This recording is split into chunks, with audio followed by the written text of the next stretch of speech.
How's it going, ladies and gentlemen? Welcome to the stream. Hopefully the jump scare didn't get you this time. We are in the top 4 of today's tournament. It is a Domination tournament, and it's in patch 1.2. So we're playing with the new Regiments of Renown, and of course, Domination mode has been pretty reworked for sure. And I like that it's kind of undergoing this constant change and improvement. So essentially, one of the big things about Domination mode now is the resources per second has been reduced.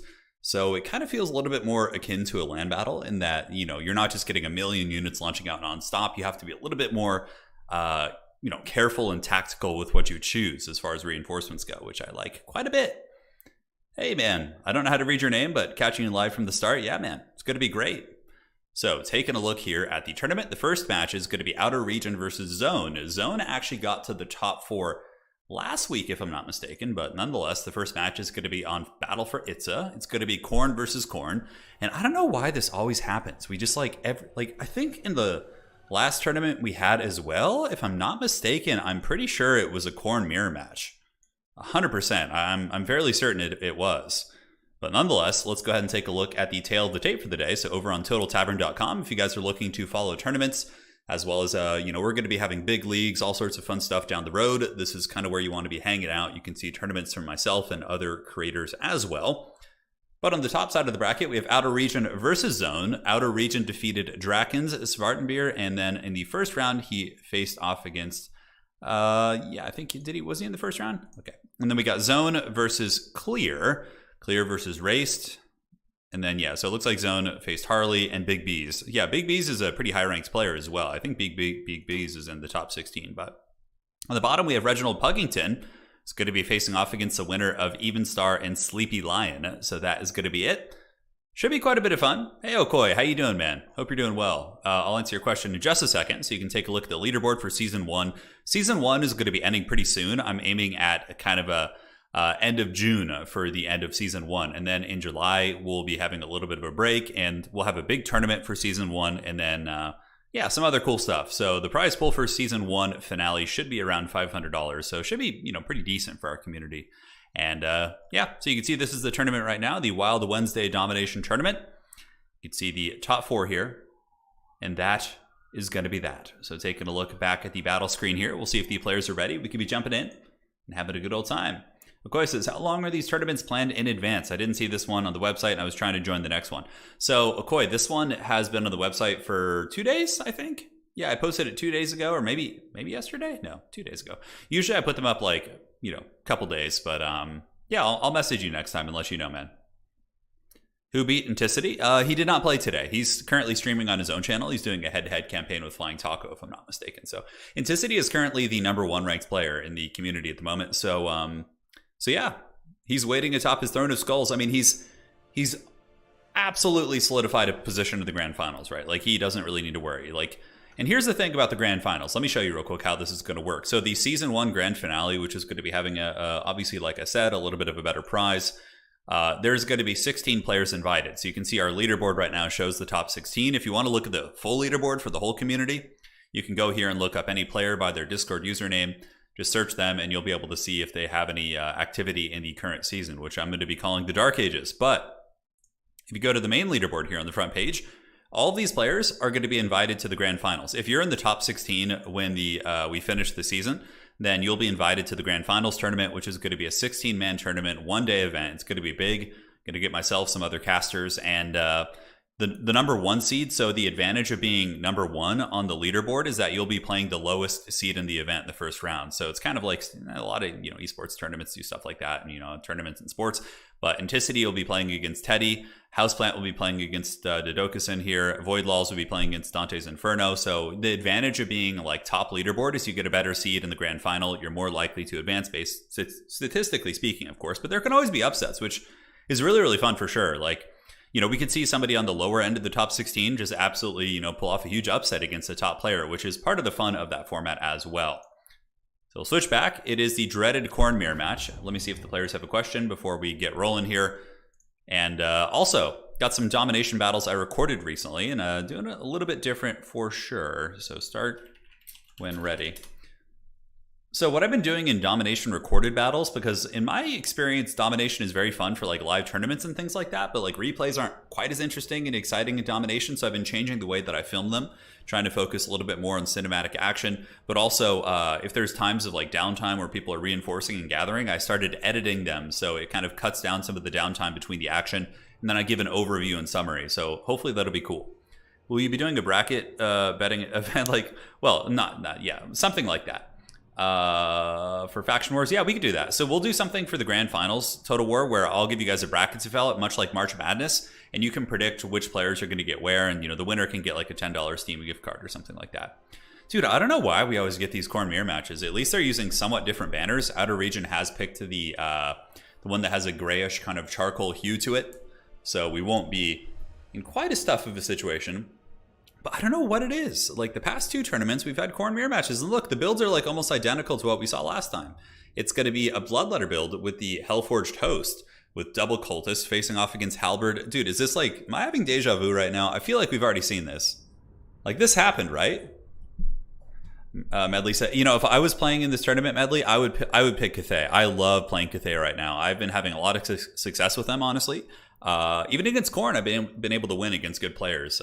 Using the Celestial Dragon Guard, which are, of course, quite good after some of the cost reductions, in conjunction with the Crane Gunners, who do excellent work. I usually don't bring more than 1 Crane Gunner. They're a little bit too expensive to protect, so just having 1 is like an anchor piece, and Dragon-Blooded Lords are just so strong. It's kind of a shame. Like, the big cool dragon characters for CATHAY honestly just sort of suck. I wish they were a little bit better, because the Dragon-Blooded Lords are just so cost-effective and so good. The Lords of Magic are excellent, and they have that great Winds of Magic item as well. Now, looking at the Khorne Dog army here, it's going to be a front line of Exalted Bloodletters, which are very popular in the unit. And yeah, they can cut through pretty much any infantry, right? So if they get the Halberds isolated, they'll kill them. But the whole idea of the Spawn Halberd is that the Spawn massacre the kind of anti-infantry tools, and the Halberds hold off, enemy size and mass and stuff like that. So it is going to be Exalted Bloodletters backed up by Spawn of Khorne, Double Cultist, and Herald of Khorne. So very, very simple army.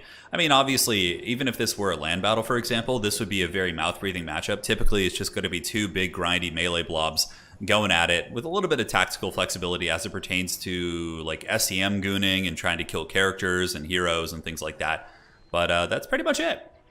They must have wanted a rematch. Well, the last time this match took place, I believe it was between Evenstar and Zone, actually. So it was different players, but Outer Region coming in with 2 Spawn of his own. He does also have the Cultist advantage.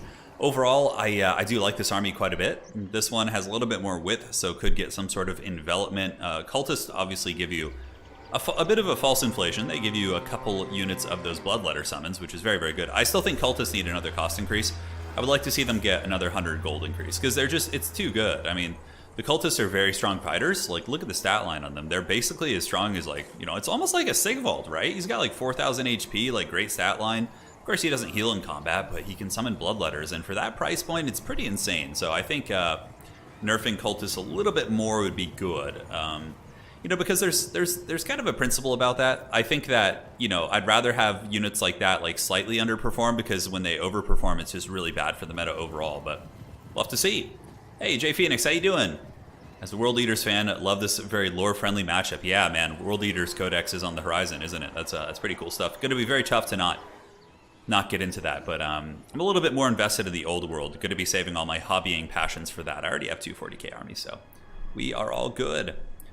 So yeah, they're just going to be having a good old-fashioned stare down. Once upon a time in the West, they if they were missile-focused armies, there would be a little bit more skirmishing, but I mean, blood for the blood god, man. It's very straightforward. What's going to be happening here is we'll give you guys a little bit of this sweet lovin' early on, is they're probably going to gather like this in the middle, and then just push right up, and just engage here right on the center point, and that's going to be that.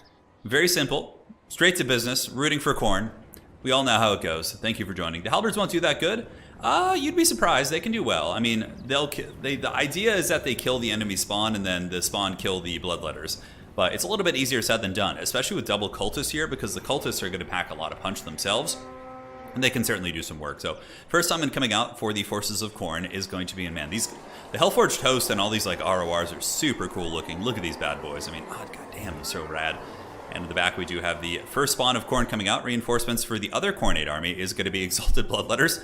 So the armies are basically just the same. It's going to be double Exalted. The armies are slowly like morphing into one shape. I know we started kind of early today. Usually we don't do that until a little bit later on, but you know, sometimes you got to live your best life. Delicious water, baby, delicious. That was a little bit of a short one too. This is the mouth-breathing gameplay the old ones warned us about. Well, this isn't even so. Obviously, if you're talking about like, this is not a domination thing. If you were playing the Sons of Sigmar, you would have a front line, missiles, cannons, cav. It would be dynamic. But when you talk about Khorne and Nurgle, they're very one-dimensional factions, right? They don't really have any range tools aside from Haggard Skull Cannons.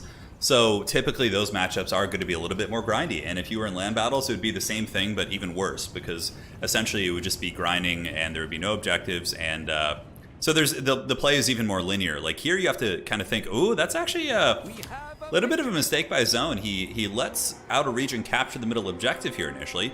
I don't know if he wants to try and take advantage of the come from behind mechanic. This is actually pretty hilarious that these guys are just having a little bit of a stare down here. Turin, last week when these armies fought, it looked like the elite army was winning before the weight of spawn grinded them down in the late game. Yeah, I recall. It was certainly a good matchup. Looks like a little bit of a flank going. Players are going to be contesting on the side. So these are the two most tame Khornate armies. These guys just kind of having a stare down here. Whereas on the flank, we do have some posturing. It looks like the forces of Zone are going to be moving in. So the Hounds of Khorne are baying and getting ready to fight here. Spawn are maneuvering over, as well as some Bloodletters. And I wonder if the Khorne Dogs are going to fight. Probably not. I think that the forces of Outer Region should be able to get control of the objective. So players just kind of playing for the early points. And I would imagine some of the engagements will be happening here relatively soon. It's kind of a scary one, right? These guys, you know, neither of them want to pull the trigger. Neither of them have the range tools. But right now, I mean, I'm telling you, I think the play style of letting your opponents, you know, get up on points to kind of quote unquote abuse the come from behind mechanic, I think it's a recipe for disaster. Typically, in my experience, the players who try and do that lose the game. I mean, it'll be close, and sometimes it can be close, but it just hasn't paid off in my book. If you let somebody get ahead by a couple thousand points, a good player is simply going to be able to, you know, triple cap you, and even if you do eventually get a bigger army with those free points, you're gonna pay the troll toll. So I feel like this is a mistake. I feel like it's a mistake for sure. Some high action gameplay so far. Indeed, Tanner. Indeed. Very ferocious battles. Here we see the first Bloodletters. This is a little bit of a risky play by Zone. You're just kind of sacrificing these very expensive units.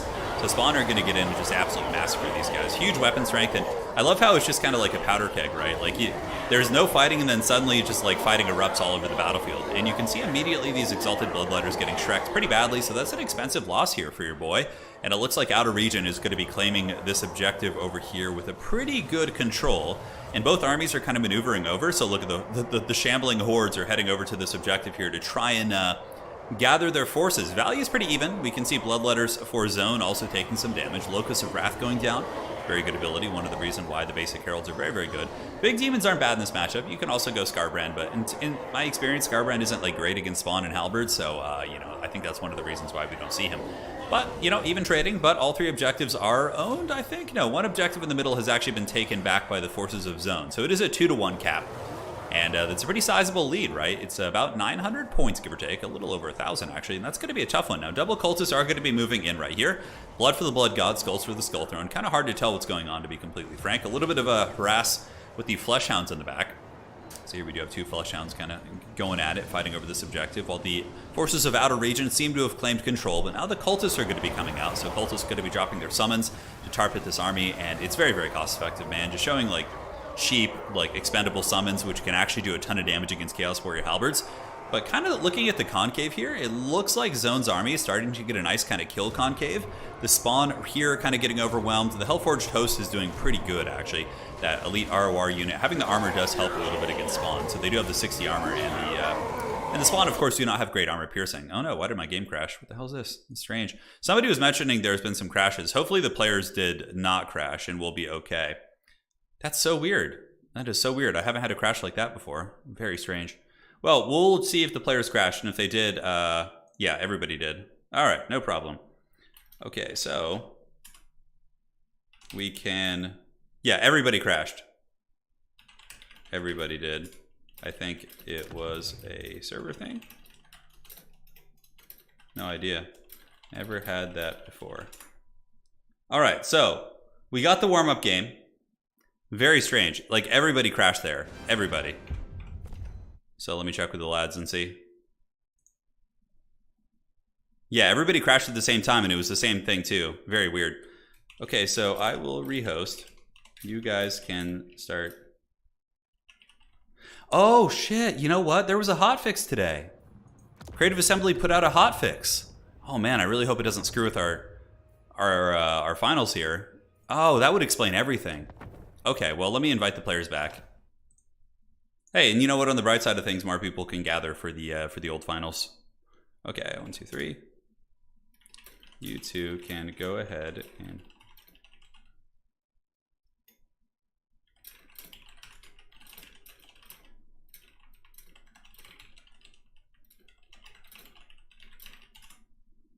All right, so I'm going to give the players to redo their picks and bans if they want to. They can end up on the Khorne versus Khorne match if they want. Again, like, I'm totally fine with that.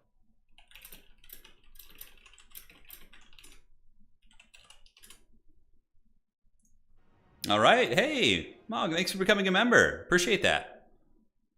Thank you so much. Welcome to the Dukes of Haggard. Sorry about the crash. But yeah, there was a hotfix today.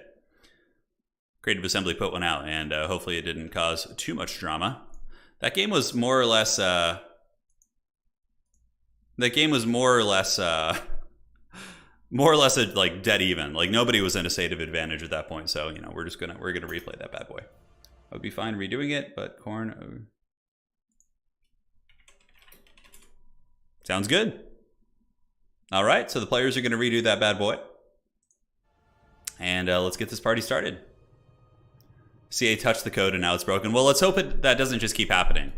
If it does, man, if it does, what we can do is we can have the players play offline and then they can give me the replays. Because it didn't seem to be a problem when nobody has crashed in the tournament today so far.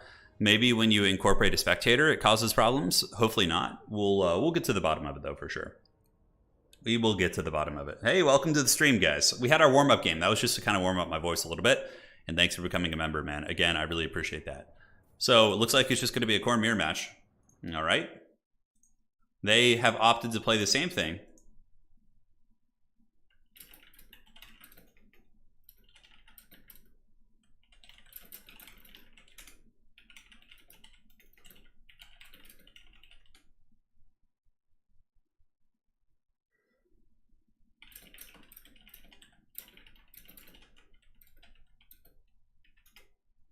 Okay, perfect.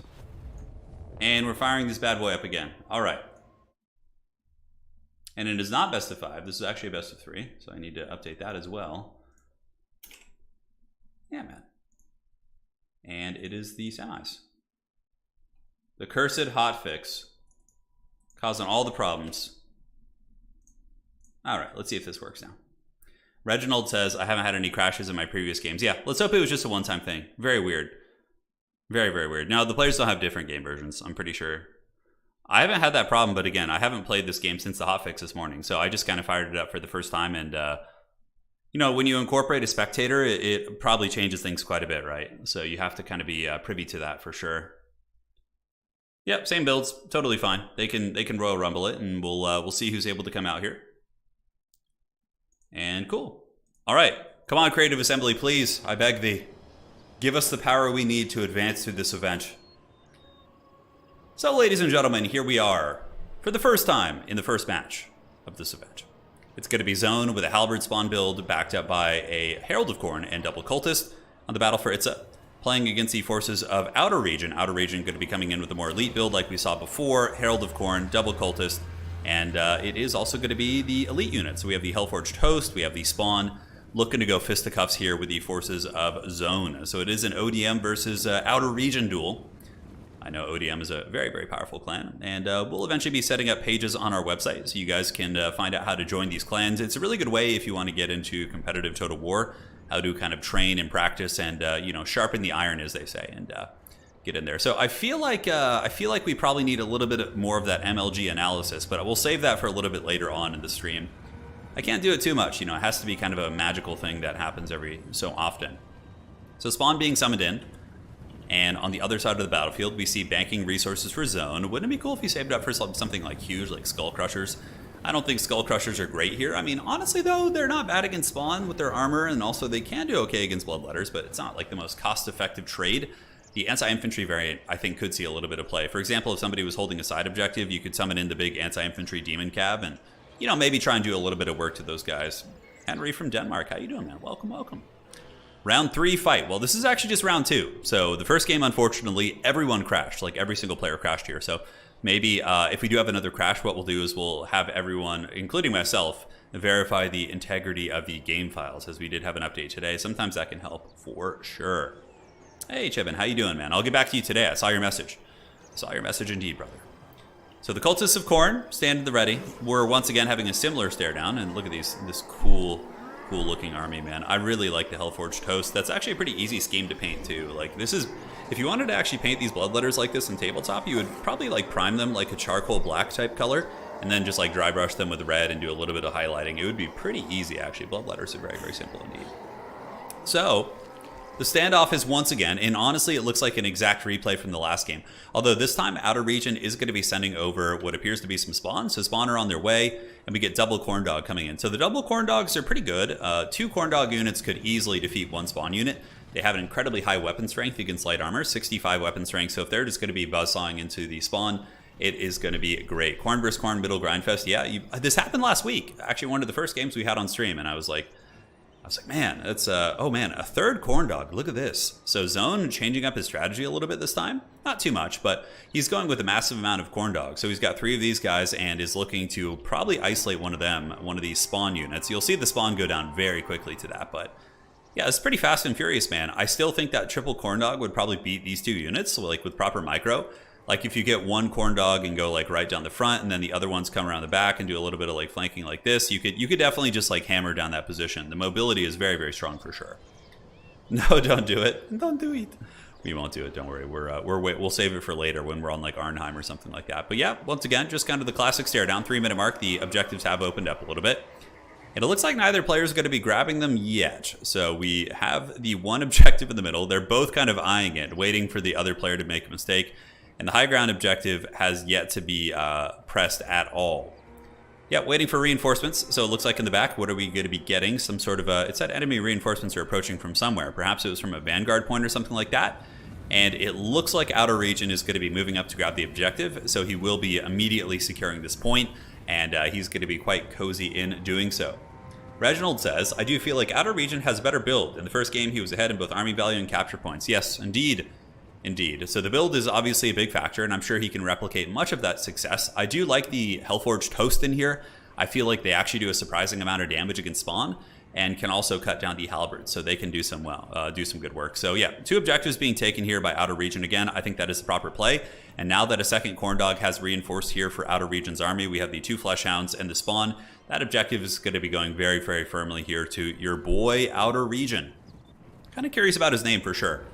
On the top side, we do have some doggos from Zone going to be grabbing the objective. A summon coming in from Outer Region going to be trying to contest that. So all the points here are essentially in the hands of Outer Region. But look at this Zone moving up on the objective in a big defensive Death Star. Going to be trying to get it. And here comes the fun. So the Greater Demons, well, I guess they're Greater Mini Demons here. The Exalted Bloodletters and the Spawn going to be piling in on both sides.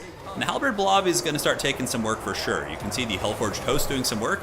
We do also see the spawns coming in, or excuse me, the summons are being spawned, and they're going to be summoned right on top of these units. So basically, he cast the summon right here, which makes them appear like slightly on top of and or behind these units. So that's going to be pretty cost effective, as those halberds are going to get wrecked pretty good. Outer Region is up a little bit on value.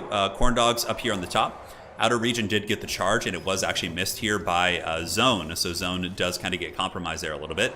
And on the other side of the battlefield, it looks like the Corn Dogs and Spawn of Outer Region were able to push back Zone there as well. So Zone does have the capture weight in the middle. He's able to get that point. Outer Region is up by about 500-600 value, which is largely due to the Hound engagements on the flanks. And I would imagine he'll triple cap him. I would for sure go for a triple cap. I'm a big proponent of capturing the objectives and not like trying to, be like gimmicky with the, the come from behind mechanic, which of course can be strong, but in general, I think if you have 2 equally skilled players, the individual who's a little bit more aggressive on the capture points will win. That's been my anecdotal experience and what I've seen in most of these tournaments as well.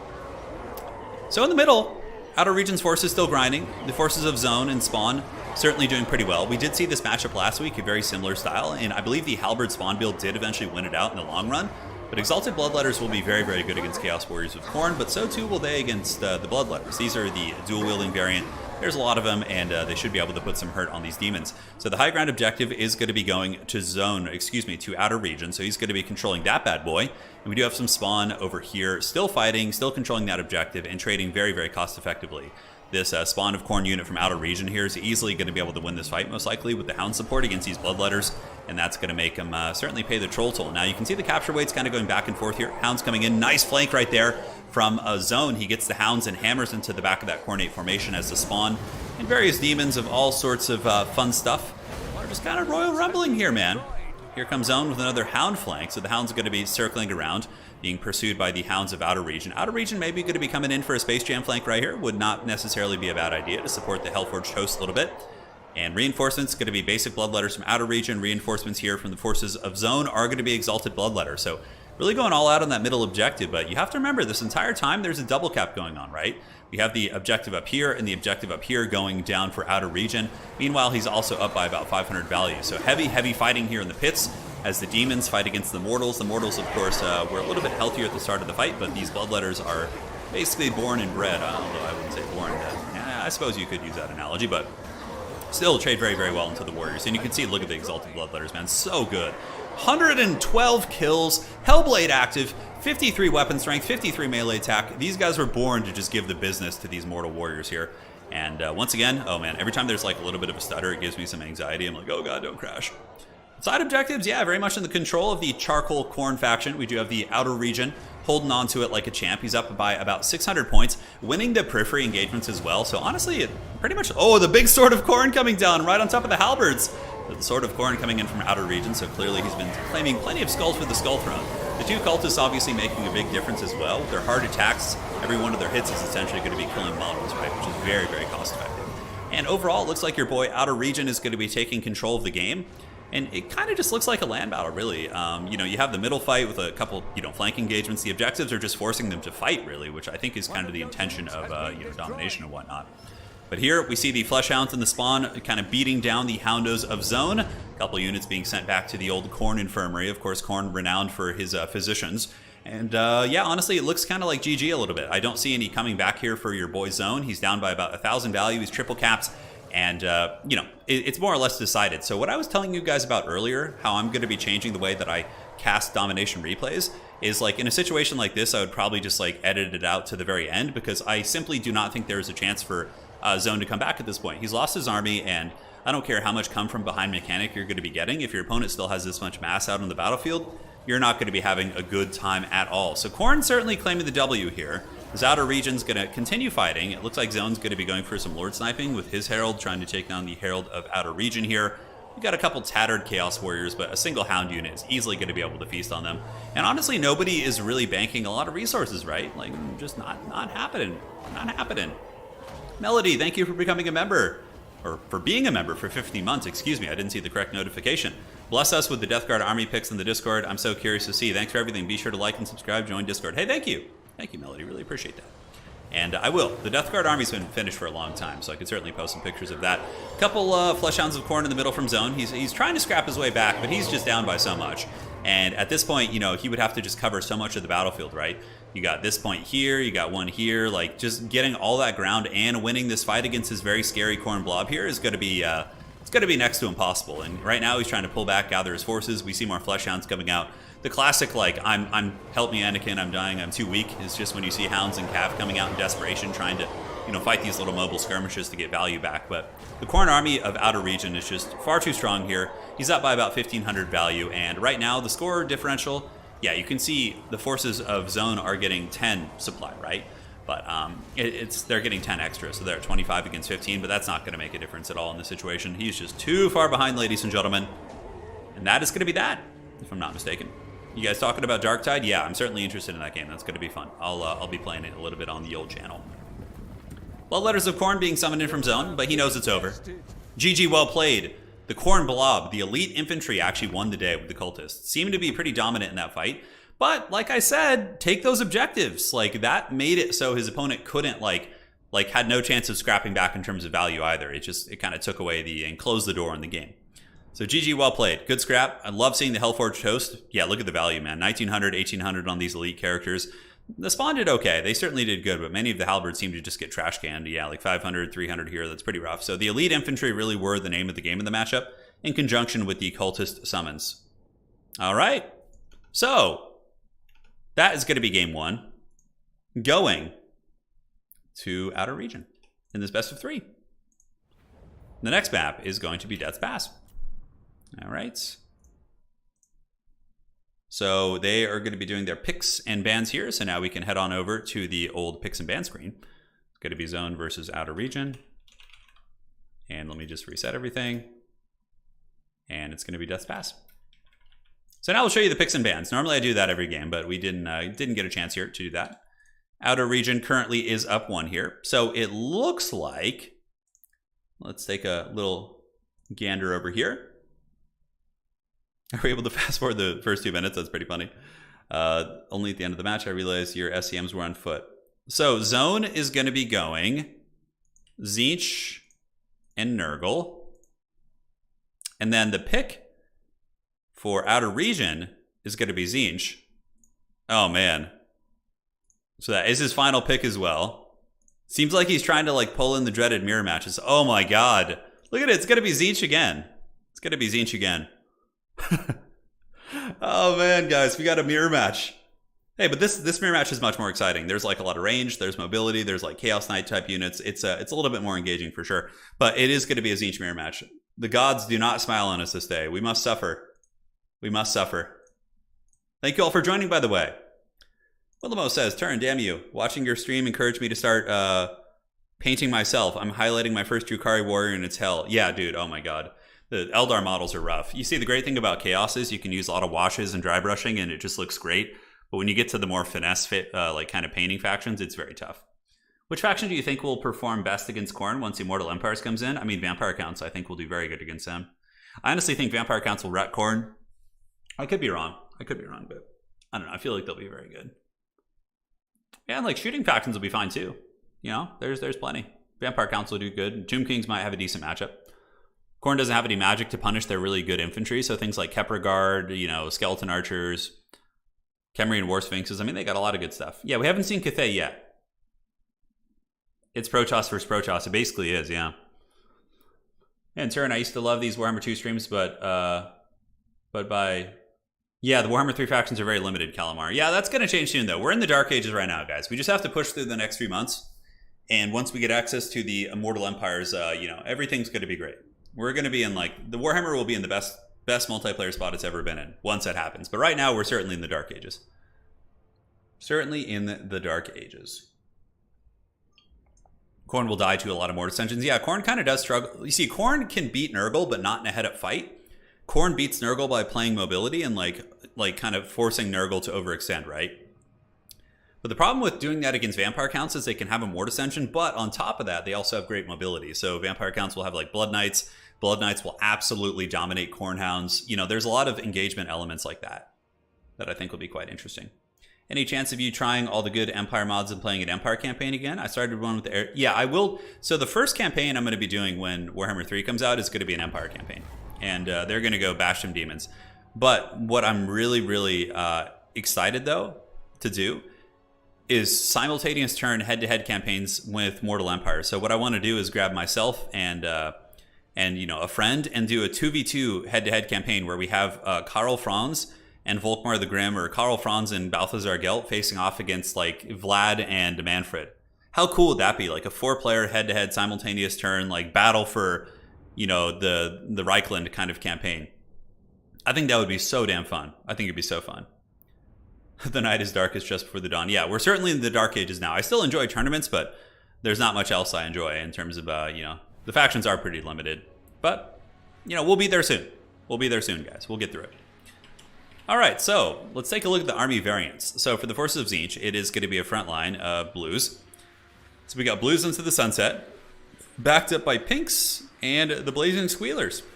So they seem to have taken up a, you know, kind of a spot in the meta. Seem to be a very, very good unit. Of course, they do regenerate ammo and are just objectively better. They have the stat line of a massively chevron unit. It's going to be a blue herald with pink as well as blue fire, and that is it. Any idea who would be the best against Vampire Counts? A little bit hard to say. Oh yeah, Faction Wars are going to be awesome. I can't wait for that. I cannot wait. Now, looking at the armies of Outer Region is currently up 1-0 in the series. So if Outer Region does win this, we'll be advancing on to the grand finals of today's event. We got blues in the front, pinks and the Blazing Squealers. Honestly, the armies look almost identical. Like, it's just blues and pinks with a variance in the Lord choice. So the Exalted Lord of Change is a little bit more expensive. Therefore, the army of Zone is going to be slightly bigger, right? Isn't 4 players kind of too much? I don't think so, Willamos. I think it'd be fine. I think it'd be fine because with Vampire counts and like Empire, they're very close together, so I think the actual PvP would be starting very, very quickly. And we would put it on like an easy difficulty for a 4-player head-to-head, so we would just have like a rule where you have to auto-resolve every battle unless it's like something where it really has a lot of stake to it. So I think that'd be fun. I think that would be fun indeed. Herald of Tzeentch using the Locus of Conjuration and the Chromatic Tomb to be getting a massive amount, total 240 Winds of Magic, and also getting a little bit of reserve, so certainly very, very good. And the big bird is flying overhead. Of course, he can summon the Portal Glyph, which will summon in some Furies if he wants to, so he has that advantage where he can kind of shut that down. And yeah, players just going to be having a stare down in the middle, so they're just going to be looking at one another, waiting for the objectives to open up. Now, the armies are more or less identical, right? Like, there's not much variance. We see some Forsaken coming in from Outer Region, and they're going to be getting blasted by a little bit of Tzeentch Witchcraft. Only losing 3 models, and you know what? That's why Protoss shields are so good. That normally would do like a ton of damage, put him down about 1,000 HP. A little bit of a shot there, nice juking going in from zone, so he's able to kind of dodge back and forth, but I would probably take these Forsaken, run up and around and threaten the back objective. I would just start playing that type of a game, and then just hold the middle with a good concave. Side objectives, of course, very, very important. So we do see a Cultist of Tzeentch from zone. It looks like he's going to be waddling through the forest. I actually don't think Tzeentch cultists are overpowered. I think they're pretty balanced. My concern with the Nurgle and Khorne cultists is that they're very good fighters. This guy like dies super easy, and he's not going to be like a menace like once he, you know, he's got fire magic, yes, which is really good for Kindle Flame. And is that going to be the playstyle? Do we have Kindle Flame synergies? We do have Cascading Fire Cloak, yeah. So there's going to be some Kindle Flame, but for the most part, people are just hanging out, man, waiting for the objectives to open up. On the far side, we do see a little bit of sniping going down. So the big bird is certainly not having a good time. The little one is showing him up. So the Exalted Lord of Change is being gooned by the Herald of Tzeentch, which certainly probably doesn't sit well with him. He's going to be coming over, looking to get aggressive, actually. Is he going to be using Portal Glyph? Oh, we got the blue fire duel. Where's this going to be going? On the Blazing Squealers, perhaps? Yes, that's what it looks like, and it does get through the shields. Doesn't really do that much damage, so he's going to be needing to cast another spell on them in just a second. Now that their shields are down, to really kind of capitalize on that. Yeah, we had a Khorne versus Khorne match, and now they're on a Tzeentch versus Tzeentch match, which is pretty funny. I mean, some people like to play mirror matches. It's kind of a tactic and competitive play sometimes, because people, more so in Game 3, though, and mirror matches were not common at all in Game 2. It did happen every now and then, but yeah, basically just anarchy. Oh my god, look at the colors of the rainbow, man. The cotton candy wars, as they're just throwing carnival food at one another. And here comes the Flaming Sword of Rune, super strong, because now this entire army is going to be weak to fire, and oh my god, look at the melting at the front, jeez.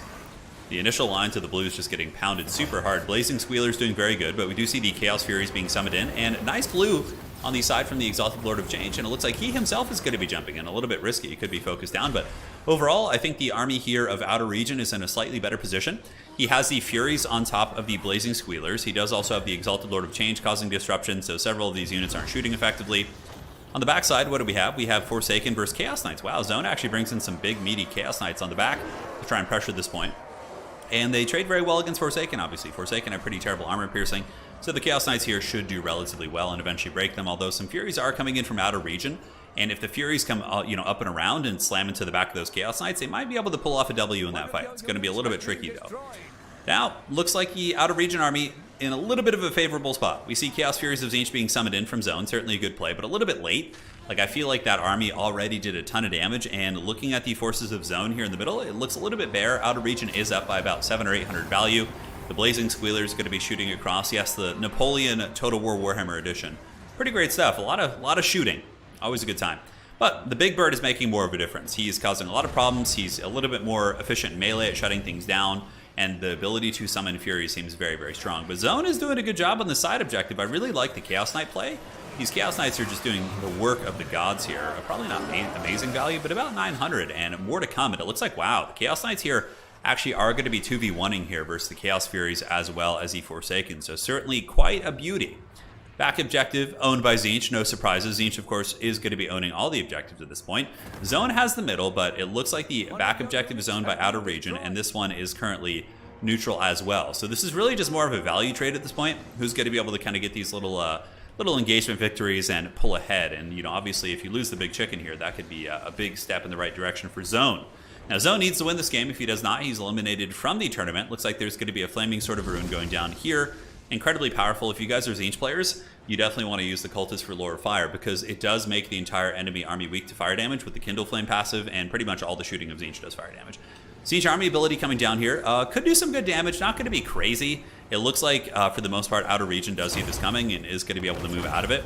Are the Blazing Squealers still around? I would have liked to have seen it on those guys, try and finish them off. Now we get more Forsaken coming in from Outer Region, slamming into the side of Zone's units, and overall, it's a very, very grindy fight, but value lead is narrowly up here for Outer Region. He's only up by about 400 points. Here you can see that the Herald of Tzeentch is getting into combat as well, trying to drop those blues just right across. Yes, the colors of the rainbow are indeed dueling. These Chaos Knights are causing a big problem back here, man. Oh my goodness. Finally get taken out. How much value did those Chaos Knights actually accrue? I mean, only 1,200, but they really were a big disruption. They forced the Lord of Change to come back here and deal with this, but now what's going to happen is Outer Region will probably grab this objective, and yeah, once again, Outer Region is just playing the objectives better too. In conjunction with trading, he seems to be just controlling the battlefield a little bit better, so. And it's much like tabletop. Domination mode, if any of you guys have like played tabletop Warhammer, it's much more similar to that. Like, obviously, in tabletop Warhammer, like, there's battles, there's big engagements, and there's kind of a focal point of conflict usually.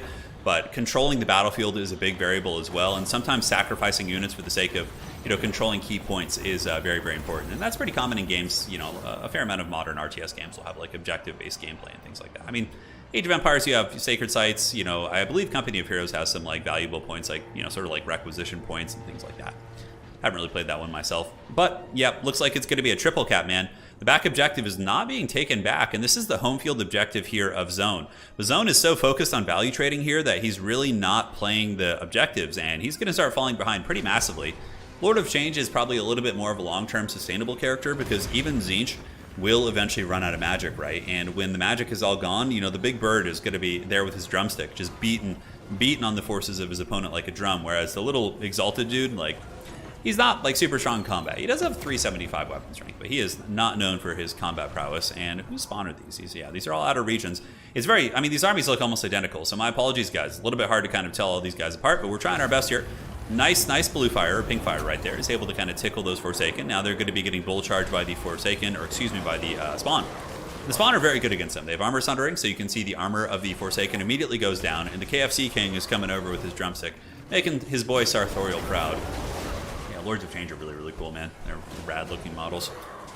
But looking around, still a triple cap, man. He's getting a lot of points. Zone looking to be on the back foot. If we look at Zone's forces, overall, we do see a single pink here. We see some little gremlins running over to the side objective, and really, I mean, that's pretty much it. He's got some very tattered units around here, and it seems like, once again, despite the value being very, very close, Outer Region's army, like, I think the value was kind of split out over a bunch of different units, and a lot of the value damage that's been done for Zone is against the big chicken, which doesn't necessarily equate to taking away combat efficiency. GG, well played. That is going to be the match for Outer Region, and he will be advancing on to the grand finals to face the winner of our top side of the bracket. So, looking at the value, 1,400 here. The big chicken got about 1,400 as well. Blazing Squealers are always quite good, but yeah, very standard stuff for the mirror match. Basically going to be bringing the same thing, and just whoever controls the battlefield and gets slightly better engagements, they can do it to it. They can do it to it. Okay, so now let us go ahead and set up the next match of the day.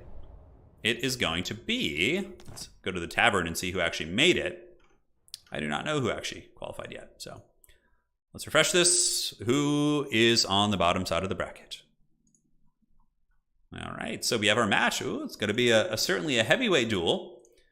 On the bottom side, we have Reginald Puggington versus Evenstar. So they'll be battling to face Outer Region, who awaits atop his throne of skulls in the grand finals. Puggington, of course, a very strong player. He always manages to snipe me at the end of my streams, and always is a very, very scrappy player. And Evenstar, of course, is one of our top players in the community at the moment. If we take a look at the leaderboard, Evenstar is currently ranked number 4. So that's certainly putting him at a pretty good seed. And looking at Outer Region has won a tournament before. He has a pretty solidified position in the grand finals. I think he's pretty safe. Now, Puggington is certainly up and coming as it pertains to the tournament play. Let's go ahead and look at Puggington's record and see. Yeah, 6-3, very, very solid. I mean, clearly he just started playing tournaments, and he has wins against some very, very strong players. You can look here and see his matchups and whatnot. But yeah, we're going to be seeing how the Dread Pug will do. And of course, pugs are one of my favorite dogs. I love those little gremlins. So I'm a little bit biased here. A little bit biased. All right, so let's get this set up. We'll get them in the lobby here. So let's go ahead and tag them. And then we have Evenstar versus Reginald Puggington. All right. I'm giving them the maps. Cool, so they'll be here in just a minute. We'll get it all set up. We should be good to go from there. All right. Okay, see who joins first. I'm just gonna put the Reginald Pug because it'll fit a little bit better into the nameplate there. Yeah, see, even still his name is too powerful. It's ascended to another plane of existence. Very good. Alrighty. Yeah, so I think trying to abuse the comeback mechanic to win is I mean, obviously you still can win by doing that, but I think when you have two evenly skilled players, the player who plays the objectives is going to win more often. That's my opinion on it. I know there's been a lot of kind of sensationalist kind of like, oh my god, it's the biggest thing, but you know, personally, I would take away the comeback mechanic. I just don't think it's necessary. I think if somebody wins, they deserve to win. I don't think there should be like you know, like a gimmick or something like that. Like, I think if you win the battles, you win the objectives. Like, if somebody wants to come back, I'd rather they make good plays and be given like a freebie. You know what I'm saying? But I don't hate it. Like, I don't think it's like the biggest factor in the world for sure. Hey, Lich109, thank you for the $5. If they add Tamricon, how should they handle his Feast of the Maggot Lord, rule his body snatch ability? That's a really, really complicated one. So let's see. So maybe when Tamricon, how would they implement that? Yeah, so Tamricon is essentially this Nurgle character from Warhammer Fantasy Battles. He rides a giant toad dragon, and the way that Tamricon works is that it is a toad dragon being ridden by an ogre tyrant. But the ogre tyrant isn't an ogre tyrant. It's actually possessed by a Nurgle parasite. The parasite has like burrowed into its brain and has essentially body snatched him. So what happens is when Tamricon is killed, there's a chance that, you know, the little worm or whatever it is pops out of the carrier and then like occupies like whoever, or tries to take over whoever killed him, right? It's kind of like Lucius the Eternal in 40K. But yeah, I don't know how they would incorporate that rule into tabletop. That is really, really interesting. Where's CATHAY? We haven't seen them yet. We actually have a Kislev versus Ogre Kingdoms match right now, I think. The map is going to be Arnheim here, so Arnheim is the first map of the day. Yeah, I agree. I agree, Chevin. I think the comeback mechanic is not necessary. I would honestly just get rid of it, throw it in the trash. Yeah. Wouldn't no comeback mechanic make Nurgle stronger though? Nurgle's very predictable, you know. I don't think you need it. I don't think you need it. Yeah, so how could you do that with how would you implement that mechanic? That's actually a really interesting question. Ogre Tyrant Nurglite riding a toad dragon. Yeah, that's Tamricon. His model's actually really cool. We could show you guys real quick. So we did this last stream. Something I actually really enjoy doing on these streams is Tamricon. Super cool character. All right, so let me go ahead and switch over. You guys ready for this bad boy? So this is Tamricon here.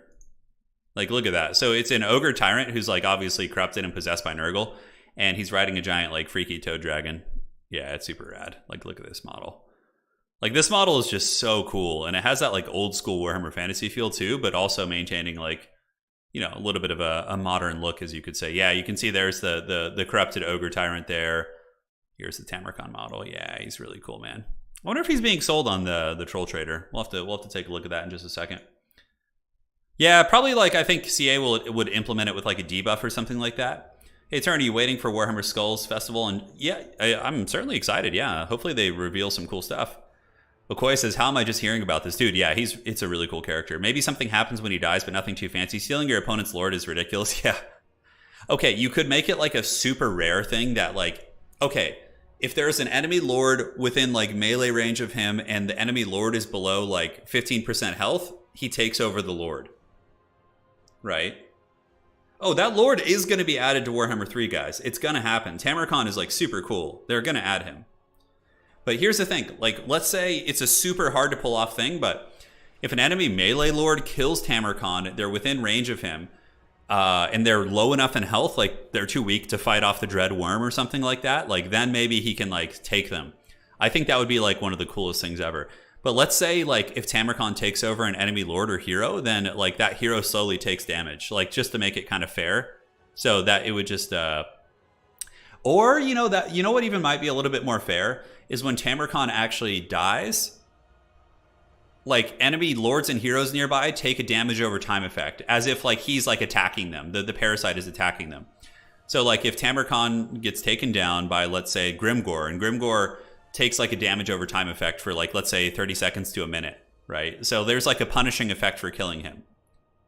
Yeah, he could like rampage them too. Like he could rampage them and do damage over time. There's a lot of cool ways you could actually go about that. For sure. Dude, what is with the mirror matches today? Oh my god, I forgot to do the picks and bans here. So I got so excited talking about Tamricon. So type picks and bans here, please. Thank you. We can just look right now. We don't need to like pull up the fancy UI for this, but unless they type it out, and then we can. I could also see it being temporarily controlled. Yeah, like 30 seconds of controlling something would be super cool, man. That'd be super cool. Turin, I was just kind of hoping it would be Liber Bubonicus on his killer. Yeah, that certainly makes sense. So Ogres versus Kislev appears to be the matchup here. So Pug is going to be typing it out so we can show you guys. Alrighty. This is going to be this outer versus Reginald. Kind of curious about the background of these guys' names. Evenstar, of course, is from Lord of the Rings. Don't need to get too into that. All right, so let's take a look at the picks and bans real quick. We can actually do this. So Reginald Puggington picked Khorne and Kislev. So for his picks, he does have the Khorne dogs, and he also has Kislev. And then his opponent picked Ogres. So Evenstar picked the Ogre Kingdoms, the Chungus Kingdoms, as his one pick. And then Puggington decided to go with Kislev. I love watching Kislev these days, guys. I've been having a ton of fun playing them with the Ice Guards, the Ice Ladies. They actually feel pretty good. Yeah, and they have really good answers against Stonehorns too, right? Like Ogres can't really abuse Stonehorns like they do against CATHAY against them. All right, so the map is, of course, going to be Arnheim. So Arnheim's a pretty heavy artillery map, but I don't know if we're going to be seeing artillery here. So this is the map. This is the duel, ladies and gentlemen, and now we can switch back, and they will pick their armies. In the meantime, I will ready up, and we can look at some cool minis on Troll Trader. It's one of my favorite things to do on these Warhammer streams, man. Sit with you guys, look at these old school minis. Yeah, dude, I suck so bad at Chimo, man. I was doing so badly yesterday with him. It was a pretty fun stream though, but YouTube is bugging out with it, man. YouTube has trolled the past few streams of mine. My Age of Empires stream, it just randomly sent to 360, and then the League stream is like stuck on processing. It's been very weird. What units or playstyles are strong for each faction in this matchup? So for Kislev, usually just, cheap infantry, like cheap boyars with the pistols, and then Kossars, not boyars, it's just Kossars for days. Like cheap Kossars with spears are super good here. I think Winged Lancers and Griffin Legion are also very, very strong. There's lots of like neat stuff for sure. All right, let's see if they have Tamricon for sale on here, do they? Okay, let's see. Is he on here? Does not look like it. So this is a website where I get all my Warhammer fantasy miniatures. So obviously Old World is a couple years down the road. It could be a year or two, who knows? And yeah, this is where I get all my minis from. So we always kind of look here on the website. Let's see what they got here. So Warhammer Fantasy. And what did we look at last time? I don't know if we looked at the... Oh, let's look at some Ogre Kingdoms models. Yeah, some of these are probably not bad. Yeah, here's the Mournfang Cav. They look pretty good, even though they're a little bit older. I think those models hold up quite well. The Paymaster. Oh, this model's awesome, dude. Look at this guy. Oh yeah, this is the Paymaster. Look at him. He's got like these chests hanging off him. I love the paint scheme too. Like the little like Braveheart scheme on that guy is super rad. That's actually nice. Didn't quite finish the base though, it looks like. Yeah. Here's an Iron Blaster. So one of my friends ordered like a massive Tau army from this website, like super cheap, and basically what they did is they just stripped all the paint off your Scrag. This is the Scrag model. If you guys haven't seen this, Yeah, not the best paint job in the world. Very simplistic, but still, you know, pretty cool, man. Yeah, he's got like I like what he did with the pot back there. That actually is pretty nice. But yeah, definitely the skin could use a little bit of work on that bad boy. So that's. Will we see the bracket again before the next match? Yeah. This is. I'll show you guys the bracket right after this. Got some tyrants. Yeah, looks like somebody sold their whole collection here. Somebody sold their whole collection. Lead belchers. Those are what lead belchers look like in tabletop. Pretty old school stuff. Yeah, more in Fang Cav. You got more of those guys, more lead belchers, giants, all sorts of stuff. Seems like there's some Age of Sigmar mix in here. Oh, I love it. Look at the butcher. He's got like the Empire style pants painted too. He's got the Altdorf colors, which I think is awesome. Here's an old school hunter. Check this guy out, and a tyrant as well. He's having some sort of a curry. Yeah, this hunter model's badass, dude. That model's really cool. Well, the guy like blobs on a little bit too much paint, so it's kind of hard to see the details, but for the most part, it's not too bad. So yeah, looking at the bracket for today, we're going to go back to the old tavern. The players are just loading in right now, so we'll be getting started in just a second. Yeah, this is a bracket. So here you can see Reginald Puggington was able to defeat Spunky here. He also defeated Honig, and then those were his 2 matches of the day. In Outer Region defeated Zone, Drakens, and several other players here. So you can always head to totaltavern.com, which is in the description of the stream, and you guys can see the tournaments. You can see the current status of them. So, and if you're ever trying to predict when I'm going to start streaming, it's always going to be when we reach the top 4. That is when I start streaming all my events usually. So, yep. Yeah, and it looks like they had their classic desync. So we'll get the players loaded back in. Whenever Even Star plays, for some reason, there's always a little desync for the first game.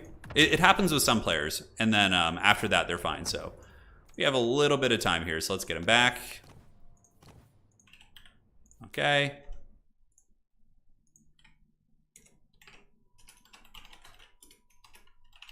Cool.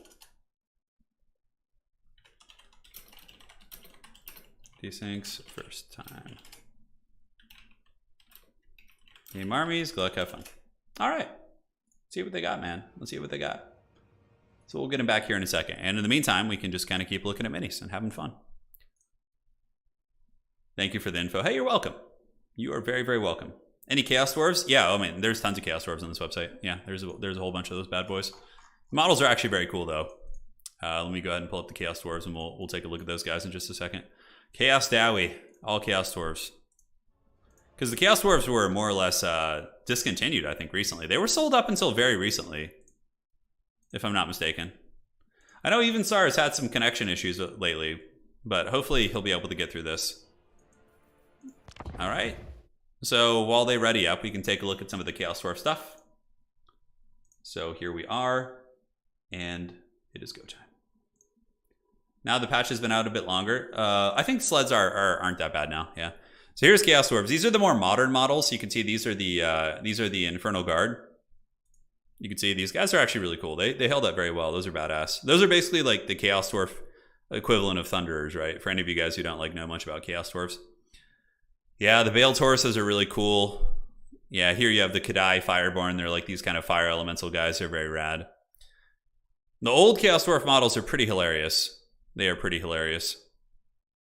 Oh yeah, look at these guys. And these are the base infantry. So these are the Infernal Guard. Infernal Guard Command Squad, yeah. They're all resin, because they were made from Forge World, which I really, really dislike working with resin models. Oh my god, look at this guy. What is this model? Holy shit. This is a Chaos Dwarf swivel gun. So what has he got, like some sort of a turret or something? Oh my god, look at his little claw. I guess that's where he's like holding the gun or something like that. They were discontinued in the early 2000s and brought back as a Forge World army. Yeah, makes sense. They're so cool. I don't know why. I feel like Chaos Dwarves would be pretty popular, but... Yeah, here's the old Hobgoblins. Hobgoblin Sneaky Git. Oh my god. Oh man, look at this. Holy shit, look at this guy. Jesus, this is retro. Legamus, what sort of skills and abilities do you think Nagash should have if he was added to the game? Oh, I mean, he'll for sure have some sort of like animate dead type stuff. Like 100%. Dude, look at this absolute Chad of a man. Oh my god, that is just pure 90s. Oh, that's like early 90s, it looks like. Dude. Look at the majesty of this beast. Yeah. That guy should be the legendary lord. Screw everything else. Okay, let's keep going down here. Oh my god, what is a bazooka team? Is this real? Oh my god, it's a bazooka team. What the hell is this? The Chaos Dwarves have rocket launchers? Is this going to be in Total War Warhammer, guys? Do we get rocket launchers? Oh, man. They had, like, German helmets on, too. Here's the old school Chaos Dwarves. You guys ready to see the pure magic? Look at that. Look at these, like, oh, man, look at the hats. It's got, like, a giant pipe or something like that. Yeah, we'll be back to have some fun with this in between games. Hey, Legamus, thank you again. But yeah, I think Nagash for sure has to have a Mortis engine because he's literally like the guy who invented that type of stuff. He has to have a raised dead ability. I think that he could have his own faction. I think he could have like a hybrid undead faction. Although it's hard because I want him to be playable in multiplayer. The bazooka, yeah. Oh my God, you've seen that before, huh? All right, ladies and gentlemen, here we are in the second match between these two, or the first match between these two gentlemen, and we had the disconnect. It's going to be Puggington with an Ice Witch of Ice with the Frostbane's Kiss and the Snare. We have a couple of Horse Archers. We have some Armored Kossars backed up by Kossars with Spears. And do we have any Ice Ladies? I don't think we do. It looks like there's some Warbear Riders in the back as well. So Warbear Riders are very good against Ogres if they can find the right fights, but a little bit vulnerable to being focused down by like Lead Belchers, Iron Blasters, that sort of thing, right? Up on the top, we got Kossars, and Kossars moving up. So it's going to be a missile variant, and those guys are getting ready to party. Certainly going to be a big fight. Over here in the middle looks very much like a land battle army. You have the skirmish cab, you have missiles layered with infantry, and the ogres going to be going with the Stonehorn. I know that Evenstar certainly has a hard-on for the hunters. He likes to use these guys. They're very, very strong. Personally, I mean, I think if the forces of Kislev just bring out like some Streltsy, which I don't know why Kislev players are so opposed to using Streltsy, they really can do a number on the hunters. Even with the missile resist, they can certainly do pretty well. A little bit of missile skirmish here. Horse Archers shooting into the Stonehorn. And, you know, every bit of damage matters. It's not much, but it does add up a little bit, so they can certainly do it. And Reese, I have not played the Warhammer Armies Project. I'm currently building my Empire Army for the Old World game, which will eventually come out. So Games Workshop said it's square bases and that our old armies will be playable, so I'm just building a Warhammer Fantasy Empire Army at the moment. And it's about 70% painted. Just got to finish the Demogryph Knights and base it, and then we're good. Then it's all set, man. It is all set indeed. Yeah, so Stonehorn's doing a little bit of poke. They obviously have the ranged attacks, but overall, Kislev is getting a decent trade too. Their archers are doing some decent work. This is where having like a Patriarch or one of those kind of combat characters could be useful because they could rush in, and also the Ice Witch is on a horse. Ooh, Ice Sheet's going to be going down here. Interesting. So big slow, putting the speed down to 50, and the Horse Archers are going to be moving into melee here? Okay. So where's the Warbear Riders? Here comes the Cannonballs from Evenstar. So the Hunters do have that Cannonball ability, which is very cost effective, so Evenstar is able to get pretty much a perfect blast on those guys. The Warbear Riders were kind of Netflix and chilling in the back, man. They were very, very slow to kind of react and get up here, but overall, it's a bit of an even trade. You could see Kislev actually a little bit up in value even. Yeah, Snow Leopards are probably one of the best counters against these guys too. Snow Leopards will absolutely mulch them, and this one Stonehorn might get trapped. He's frostbitten, but they have very good mass, and he's able to kind of push through many of the hunters here. I mean, they're quite literally made of stone, so they should be able to move through. But yeah, look at this, guys. Reginald Puggington going in with the steel chair, massive amount of crossfire. Really able to kind of melt that hunter, forcing out a Troll Guts right there. And now the Warbear Riders, I would imagine, will hit this other hunter. That would certainly be a very, very strong play. The Ogre Kingdom is very, very, dependent on these big SCMs and the Iron Blaster here in the back, so it's a little bit vulnerable to being like focus fired and overwhelmed in that way. And why are we not seeing any Streltsy, man? Reginald Puggington is currently banking 2,000 supplies, which I think is a pretty big mistake. It's going to give the Ogres an opportunity to get back in the game here if they just get a bigger army than you. So here comes the summon. We finally do see it. It's going to be heavy war sleds. Okay, I think that was not a mistake. I think he was intentionally waiting to surprise his opponent with these units. So there's a Patriarch and a war sled. Interesting choice of the war sled. Sleds, in my experience, aren't very good against ogres, but the shooting, of course, does a lot of damage. It does a lot of damage, and another Ice Sheet's going to be going down, which is going to be, of course, slowing these big beasties. Warbear Riders moving in, but great screening here by Evenstar. He throws the Noblars in the way to make sure that the old Ogre Bulls don't get wrecked. And the Warbear Riders are being focused down by a combination of Lead Belchers. Dude, Lead Belchers are so good against Warbear Riders. It's kind of the big risk of bringing them, but nonetheless, Puggington is up on value a little bit, but Ogres have healing, so it's not really like an accurate representation. Here on the flank, the Ogres are coming to get you, looking for second breakfast as they do move in. The Iron Guts, the gut plates are bouncing into the face of these Kossars, but the problem for the Ogres is that these Kossars have spears, and they're basically as big as the Ogres. Kislevites apparently are quite jacked. They're going to be able to fight back and probably defeat these Ogres in combat. Another Cannonball Barrage going to be going down from the Hunters. That is an activated ability right there. The Warbear Riders finally get an okay fight. And of course, they do have that Kislev tenacity, the Slav ferociousness. With the Frostblades going down, going to make them unbreakable for a long period of time, but with the Buyer Blood trait. And the two Stonehorns are still pretty effective here. Looks like there's going to be another Frostmaiden's Kiss. And Frostbane's Kiss is actually not bad against ogres. It's a really good way of clearing out Noblars and chaff units and things like that. But value's dead even at this point, which is not good for Kislev, I would say. I would say that's a little bit more advantageous for the Chungus kingdoms. We do get the Kosovo dervishes here being taken down by the ogre bulls with dual weapons, or at least charged. And yeah, they get a nice little charge. Ogres have a great charge bonus, right? Up on the high ground, pretty big fight. Another Ice Sheet going down. Ice Sheet has been pretty effective this game at slowing down the big boys. We'll see if the Ice Wish can get away. I would have loved to have seen some Streltsy. I feel like they would have been very, very good here. I don't know why people don't use those. I do not know why they don't use those. A big roll rumbling down here. Kossars still holding on like champs. We do have the basic Kossars with the shields as well. I would imagine they'll be moving up onto the objective, but it's more or less just kind of a land battle down here in the center mass. Chariots screaming across, still shooting to pretty good effect. The Ice Witch is somehow being caught by this Hunter here. It looks like she's going to be unbreakable for a period of 30 seconds, while the Kossars try and shoot the beast down with their missiles, but obviously the Stonehorn Hunter has a base amount of missile resist of, yeah, 35%, which is pretty crazy. He did not bring the Noblar Thief Stones, though, which is pretty weird. Those things do give you 15% ward save, so I think that would be certainly quite strong. The Ice Witch is able to get away, and this is a big power play from Reginald Puggington. We do see the double Snow Leopard coming in. Double Snow Leopard is really good. I mean, they could potentially kill these Stonehorns with a little bit of support. Cannonball Blast going down. Pug needs to get the Bear Riders and the Snow Leopards on top of the Stonehorns. When the Stonehorns fall, like, the Ogre army is... Oh, no, he stopped microing. Oh, no, the Sandwich. She needs to get away. She's going to be fleeing the scene, dropping a little bit of a snare, but she might break. And now this Ice Sheet, look at the speed, down to 30 speed. The Snow Leopards, with good micro, should be able to kill this Hunter. And it looks like the Ice Witch is going to be broken, but she'll most likely come back. And the Ogres are starting to get some good momentum on the battlefield. Obviously, those Stonehorns have been rampaging for quite a bit of time. I think the Snow Leopards needed to come out a little bit sooner. I don't know how well the Warbear Riders did. It looks like one of these Stonehorns is actually broken, being focused very heavily, and the other Snow Leopard here going fisticuffs, but is being circle beaten here kind of by the Ogre Bulls as well, who do hit hard. They have 90 weapons, right? So they can certainly drag down kind of a very squishy SEM like that. So the battle continues to rage on. Kislev does have the 2 objective advantage, but the Ogres are up quite a bit in terms of value, so it's going to be very much a scrappy, kind of desperate fight from behind here. Looking at the resources, of course, very standard. Puggington's just getting his 15 because he is up on points, and there's not enough of a point lead for the Ogres to be benefiting from the come from behind. So Snow Leopard's still hunting here, and killing this Stonehorn is going to be pretty important, but I think the Saber-Tusk pack might be able to peel for it. It's at about 900 HP. It looks like Troll Guts is healing this bad boy, and here comes the Saber-Tusk packs. Pretty good answer here against the Snow Leopard as the Iron Blaster continues to just blast into these Kislev Cav.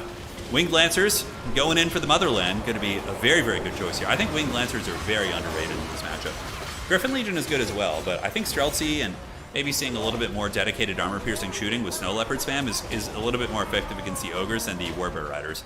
Warbear Riders aren't bad by any stretch, but it's getting even further and further of a deficit here for Kislev, unless there's like a big blunder here by Evenstar where he really throws away like a Lord or something of high value. I think it's going to be very tough because now the objectives are going to be wrestled back here by the Ogre Kingdoms. The middle is taken by the Chunguses, and the back one is as well. The top is owned by Kislev, but there's some Ogre Bulls with dual weapons. And it looks like Evenstar's kind of, aggression and constant sustainability, the Butcher healing the Stonehorns up, is going to be enough to kind of take the day. And again, I think we need to see Kislev players kind of bring more Leopards. You can bring like 3 or 4 Leopards. You can bring a ton of them, right? In conjunction with Streltsy, I think that would be very good. Like Streltsy, Kossar Spears would really, really be strong. So, GG. That is it. Game 1 going to be going to Evenstar and the Ogre Kingdoms. Stonehorns only got 1,100 value, so I don't think either of the Stonehorns paid for themselves, but they still were able to live, right? And the Iron Blaster getting about 1,800 value, so yeah, it was more or less a spread out performance. But Warbear Riders were the big deficit here for Kislev. They only got 600 value, really didn't pay for themselves. The various Kossars also didn't do great, so it seemed like just the Kislev army just kind of failed to generate value outside of maybe the Snow Leopards, who did okay, but yeah, nothing in the Kislev team did very well. Like the Warbear Riders did not do well. The War Sled underperformed massively. The Ogres just generally, at least they paid for themselves just about, but nothing in Kislev really did, right? So that was the deciding factor for sure. So looking here at the maps, what is it going to be? All right. So Galion's Cove is the next map. This is more of a brawler map. A little bit less shooting lanes, but I'm sure we could see some funny business. Gonna have to change the name of the stream. I know we were talking about Kislev hype, or excuse me, CATHAY hype, but I thought people might adapt and start playing them a little bit. I really did. So Evenstar goes up 1-0 here. And now let us go ahead, ladies and gentlemen, and switch on over to the picks and bans. So Evensar is up 1 here, and the map is going to be Galion's Cove. And cool. Here we are. Picks and bans. So Evensar is going to be going Tzeentch and Kislev for this game. So let me just go ahead and reset these. He's going to be going Tzeentch and Kislev for his 2 picks. Perhaps looking to show the might of Kislev. And Reginald Puggington is going to be counterpicking with Khorne. So now we have to see what Evensar is going to be picking. I would wager here probably Kislev, because now there's no limitations on Warsled since they're a little bit more balanced. So they're still good against Khorne, like really good, right? So I would expect a very sled-heavy build on this map. I think that'd be very strong. Granted, Tzeentch can battle Khorne for sure. 100%, it's very possible. But we have to see what these bad boys are going to be deciding on in just a moment. Turin, I recently built my first mini. It was a great unclean one, and it made so much fun. Oh, yeah, dude. Sounds like fun, Dominic. The Great Unclean one's a really fun model to paint. My recommendation for you for the Great Unclean one would be like dry brushing, because he's got a lot of like little flaps and raised surfaces. So you can like base coat him in just some sort of a green flesh tone, then just wash it and then just like dry brush with something else. Like dry brushing is going to be your best friend. Look up dry brushing tutorials. Like, dude, that will save you so much effort and time. Cheers, Dominic. No CATHAY here. Pretty bad. Yeah, this map is bad for them. You know, Arnheim is a very good map. I think if we were going to see them, it would have been on that map here. All right, so we got the Kislev. So it is going to be Kislev versus Khorne, a classic matchup. It is essentially the launch matchup. And we'll see what the players want to scheme. Trying to switch up the maps. I know people get sick of seeing battle ferrets every single map, so I'm trying to mix it up a little bit so we don't have to watch the same map. And now back to our memeing. So we'll, of course, start discussing strategy once we see their armies on the battlefield. And for now, we have to have some fun just looking at the Troll Trader. All right. Dude, look at the Hobgoblin Bolt Thrower. Oh, they have Bolt Throwers too? Shit, okay. So we're looking at old school Chaos Dwarves right now. Oh, man, look at these retro sneaky gits. These guys got like the dual-wielding daggers. Chaos Dwarves seem pretty hard to find, though. Yeah, they get bought up pretty quick, I think, by collectors. Yeah, Bull Centaurs. Here's the OG Bull Centaurs. Oh my god, look at these guys. What are the rules of picking? So one player picks 2 factions. The player who picks second will pick 1 faction against the 2 factions, and then the player will pick one of the remaining 2. Oh my god, look at these guys. Holy shit. Imagine seeing these chads coming at you on tabletop. Yeah, pretty great. So we pretty much looked through the Chaos Dwarf. Yeah, they have a rocket launcher here, which is pretty cool too. Yeah, and then they have like little mortars and things like that. Yo, here's a swivel gun. Okay, this is what the swivel gun actually looks like. See, it is like a turret setup. That's got to be like early 90s stuff. That's got to be like early 90s. So Demons of Chaos, Dark Elves, Empire and Kislev. We already look through Empire all the time. Skaven, Tomb Kings. Yeah, we looked at Tomb Kings, I think, on a previous stream. Let's look at the old Warriors of Chaos stuff, see what they have. Melody, you have those guys? That's cool. That is pretty rad. Oh, yeah, here's the Blight Kings. They came in from the end times. Bubba's Big Blast. No items, Nurgle, only Arnheim. No, dude, don't put that evil on us. The Blight Kings are such cool models, man. Ooh, that's pretty cool. Mark of Chaos. Like, this is a really cool battlefield terrain. Yeah. Trying to see. Have you guys seen Valkia the Bloody? So she's most likely going to get added to the game, I bet. So Valkia is like Khorne's bride, basically. It's like this cool flying, like kind of Nord mythology inspired, like Valkyrie, yeah, Blood Valkyrie. Super cool model, actually. Like when you see a well painted Valkia, it actually looks really good. Holy shit! Look at the Chaos War Shrine. I think this model is super cool. This is a Chaos Sorcerer on a Manticore. I really love the way that Chaos Sorcerer is actually nicely painted. The Manticore could use a little bit of love, but the Sorcerer on top is really good. Yeah, that's pretty rad. Yeah, old school Chaos Warriors, man. They got those, like, they hold up well too. I think they look really cool. You know, Lord of Plagues, Chaos Warhounds here. You guys have seen a lot of this stuff. Valkia is still in the Games Workshop shop now. Oh, really? I didn't know that. Let's look up some Legendary Lords. Let's look up Sigvald. The old Sigvald model is pretty cool. Here he is. Yeah, so this is old school Sigvald. This is like the new Chad Sigvald from Age of Sigmar. Although, this guy's pretty cool too. Check him out. Can we see the Skaven? Yeah, we could look at Skaven. Oh man, look at it. Hey, okay, he did the eyes pretty good. It's really hard to paint eyes on humans. It's really, really hard. It is incredibly tough. Yeah, Valkia is really cool. Let me make sure I have the map set properly for the players. Okay, it looks like we're actually in the game. So we'll get back to Sigvald after this. All right, ladies and gentlemen, game 2 here in the semifinals. It's going to be Evenstar versus Puggington.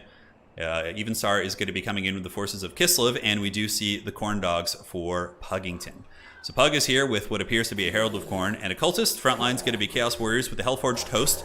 So these are the new RORs. They have armor, so it makes them a little bit more durable against like Kossars and things like that. And yeah, they just kick butt. They hit hard. They certainly are very good against armored infantry and all that sort of good stuff. More Chaos Warriors. It looks like he's going to be playing the objectives pretty heavily rather than taking on a head-on fight. So the sleds have been nerfed. Heavy war sleds have 1,000 less mass, give or take. So they went from having like 4,600 mass to 31. Their weapon strength went from like 130 down to like 88. And I mean, pretty massive nerfs, right? But they're still a very, very good unit that in my experience pays very, very well for themselves. It's going to be Kostaltin. We do have the Zargard with great weapons. No, oh, and he brought the Dazen's Hearthblades. Okay, this is cool. Holy shit, this is a badass army from Evenstar. It's actually mass great weapons mixed in with Kostaltin, and we have a Frostmaiden of Tempest in the back with more Zargard with great weapons. Holy shit. This Kislev army is looking to go like super, super fisticuffs with Khorne. Like normally I would expect a little bit of skirmishing and poke and like cautious engagements, but this army is straight up just looking for blood. I mean, it almost looks like more of a Khorne army than the Khorne army, but we'll have to see. Here we do have a little bit of royal rumbling here.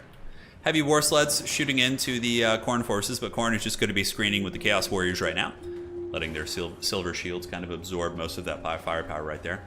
You guys like the Sigvald? It's pretty hilarious stuff for sure. But war sleds will be good here. Obviously they can shoot, they can do poke, but more importantly, they're very, very good in melee. I like how even the war sleds or Kislev have the Howling Wings on the back. That's so hilarious. And some of the Chaos Warriors do turn their back and flee, taking some shots, so their silver shields will not avail them there. And Khorne will start moving out when the objectives open up, which is going to be very standard. But this is a very heavy metal. I mean, guys, this is 4 great weapons. This is something you probably wouldn't ever see in like land battles, right? It's like a super elite army. So the Zargard going to be taking up position against the forces of Khorne, who are going to be pouring down the avenue right here. Chariots getting some nice pot shots while Kostaltin recites battle hymns and tries to give a little bit of inspiration to the boys here as the characters do fall back. But the Herald of Khorne actually takes a lot of damage there. It's a little bit of a misplay there by Pug. But again, could happen to any of us. Those war sleds are still very good at shooting. I don't believe their shooting got changed too much. There's going to be a charge coming in. I do not see any halberds nearby. It looks like the Herald's going to be charging in to try and intercept. But the Chariots do some decent work, but the Herald is able to come in with the steel chair and push those Chariots back, and actually does a little bit of damage in the process, but does not want to overchase. Cultists are probably a little bit of an easier sacrifice, because you can just, you know, use their summon, and they basically done their job, but losing your Herald of Khorne to this kind of focus fire is going to be very, very painful, so. Here comes the Pug. The Pug is going to be moving down, sending his Chaos Warriors, as well as the Halberds, and looks like in the back, ooh, we do have Skull Crushers of Khorne coming in, so these guys are pretty good. In theory, they should be very, very nice. Wait, oh my god, did they get anti-large? Wait, what? Okay, this must have been happened in the recent patch and I didn't notice. So the Skull Crushers of Khorne have been given anti-large to differentiate them from the other variant. Okay, that's pretty cool. I like that. That's a nice change. I mean, in theory, if they can catch these heavy war sleds, they are going to massacre them. So a little bit of a downhill charge. The Bulldogs of Khorne do kind of tickle the pickle of those Chariots, but they're still able to get away here and do some good work. And it looks like some sort of a blizzard effect is going to be coming down. No, it's going to be the bombardment from the Lord of Tempest. Kostaltin, as well as the Snow Leopard, moving into fight. And it looks like these Skull Crushers will be forced back, but not before they take about half HP off the heavy war sleds here. Now, objectives opening up. It looks like Khorne is going to be... Okay, this explains a lot. So Khorne is opting to play the objectives more so than engaging Kislev. So Kislev has a nice stranglehold on the middle objective here. And Khorne does not want to engage there. So Khorne has taken objective 3. And they've also taken the high ground objective with some Chaos Warriors of Khorne, which is going to make it very tough. And I actually think that's a good play against like a very elite army here of Kislev, which is going to be designed to just fight you on like one kind of blob. I think that's nice. Yeah, they got anti-large. I actually didn't notice that in the patch notes, so it's pretty cool to see that right now. But yeah, you got to be kind of using them as a deterrent against the heavy war sleds. But nonetheless, the sleds are trying to find what value they can.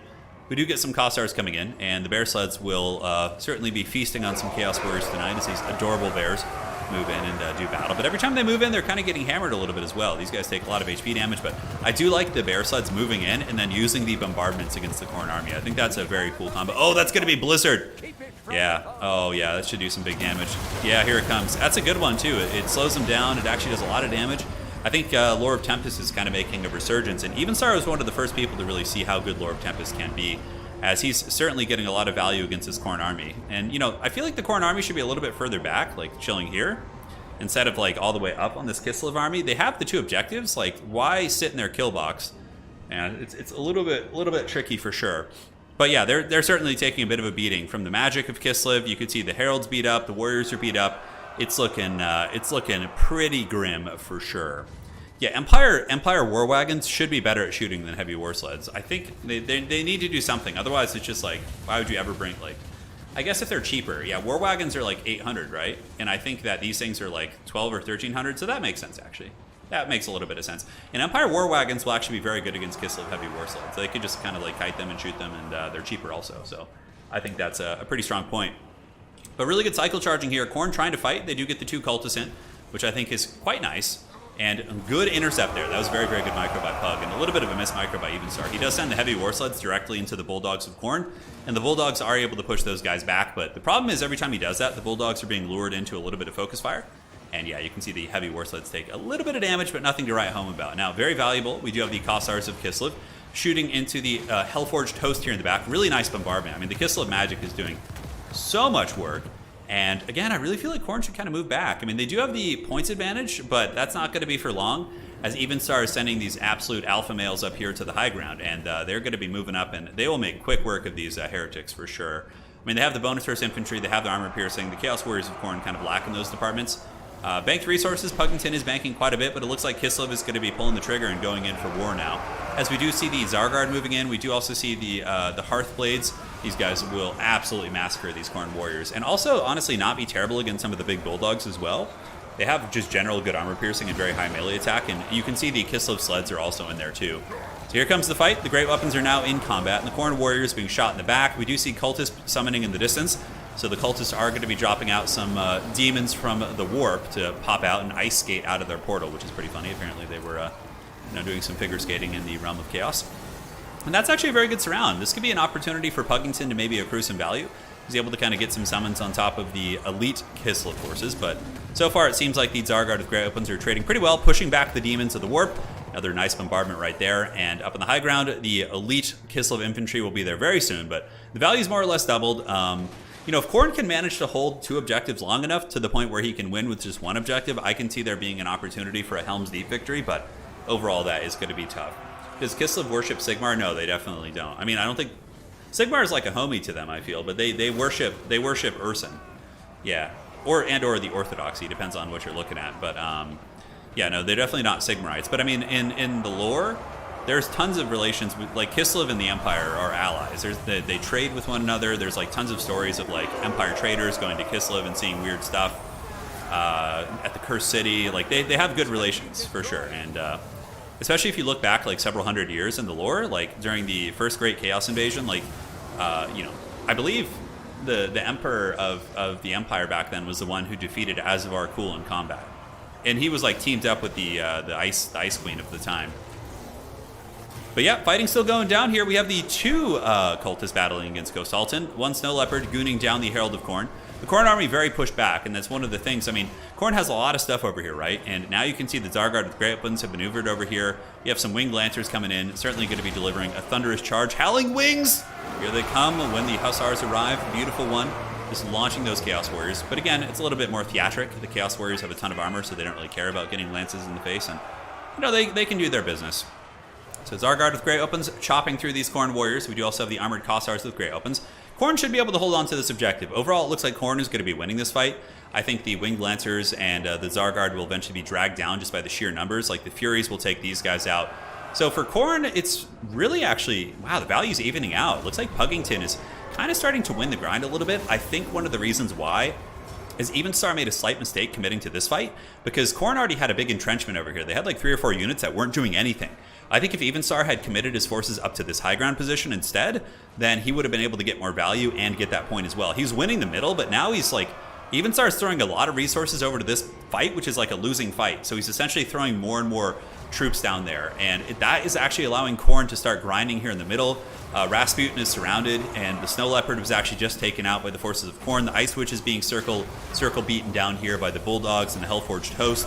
So honestly, a little bit of a tactical blunder there by Evenstar has allowed Reginald Pugington to actually get back in the game, which is certainly quite cool indeed. So some people talking about lore. Magnus the Pious saved Kislev. Yeah, I think that... I don't know the exact story, but I know there's some really cool art of it for sure. But Marvin's going down. Nice one there from Kislev, able to hit some of the Bulldogs and do some good damage. But the Hellforged Host is still going strong, and I believe the Skullcrusher Master is still here, the Herald. Getting the Herald in here to try and finish off the Kislev characters I think would be very strong. Yeah, Furies are surrounding, spawn, elite units, very, very scrappy fight. And the value actually is now up for Puggington, guys, and Puggington has control over the objectives here. So the Fleshhounds and the Chaos Warriors able to hold back the Kislevites here. The Great Weapons, of course, trading pretty effectively, but, you know, are fighting spawn as well. And Khorne really, really getting the upper hand in this fight. Some Winged Lancers managed to circle all the way around. So it looks like he took like a big circuitous route and then came down this way. And are going to be trying to line break the formation. But again, the lack of armor piercing on these guys is going to be a little bit rough for them as they do move in. Maybe can trigger a leadership break. Khorne Warriors generally have pretty good leadership. They're very, very durable units. And maybe, just maybe, Kislev is going to be able to wrestle this one. But again, Puggington has come back in value. High ground objective is owned by Kislev, but I believe if one objective is just held by Khorne now, they would be able to have the W. So Khorne is really going to have to make sure they don't lose a point and or grab one very quickly here. Where do they have in terms of reinforcement? So looking at the value, we have about 1493, and it's a close game for sure. It's a very, very close game. Khorne is starting to kind of lapse a little bit here. They're running out of steam. It looks like they had their second win, but I don't know if they were able to truly win this. But I mean, if Khorne can, yeah, looking here in the middle, guys, there's actually not much for Kislev. I mean, there's nothing here except the Snow Leopard. Looks like Rasputin was defeated in combat. Kislev is still holding on to this objective, so they still are getting some points, but it's not going to be long for this Earth. It looks like Kislev finally just playing the attrition game, just throwing bodies and bodies to the Blood God, was able to get objective 3, and that is going to be a triple cap, but Puggington does have an opportunity here to try and wrestle one of these objectives, including the middle, and if he's able to get a double cap soon, he should still be fine, potentially. Even Star's forces, he has some Zargard with Great Weapons who are shaken, battling Bloodletters, and it looks like these Chaos Warriors of Khorne, they're going to need to hustle up here right now. He can't play this for too much longer. Puggington's up by quite a bit of value, and if you look at the Kislev army, I mean, it is bare bones, guys. It's just a couple really tattered units down here. Puggington has some Chaos Warriors who are going to try and wrestle this point, but he really needs to move down here, like stat, get on these points, or else he's simply going to lose the game. We see the Lord going up there, some Hounds moving up there. What is the Kislev response going to be? Even Sar does have a good bank. He's currently banking about 1,800, give or take. Yeah, he's got a lot. What did he just summon in right now? It's got to be some mobility. Ooh, this is risky. So he does summon in the Dazen's Hearthblades, and they have a chance of course, holding down the middle very well, but they're slow.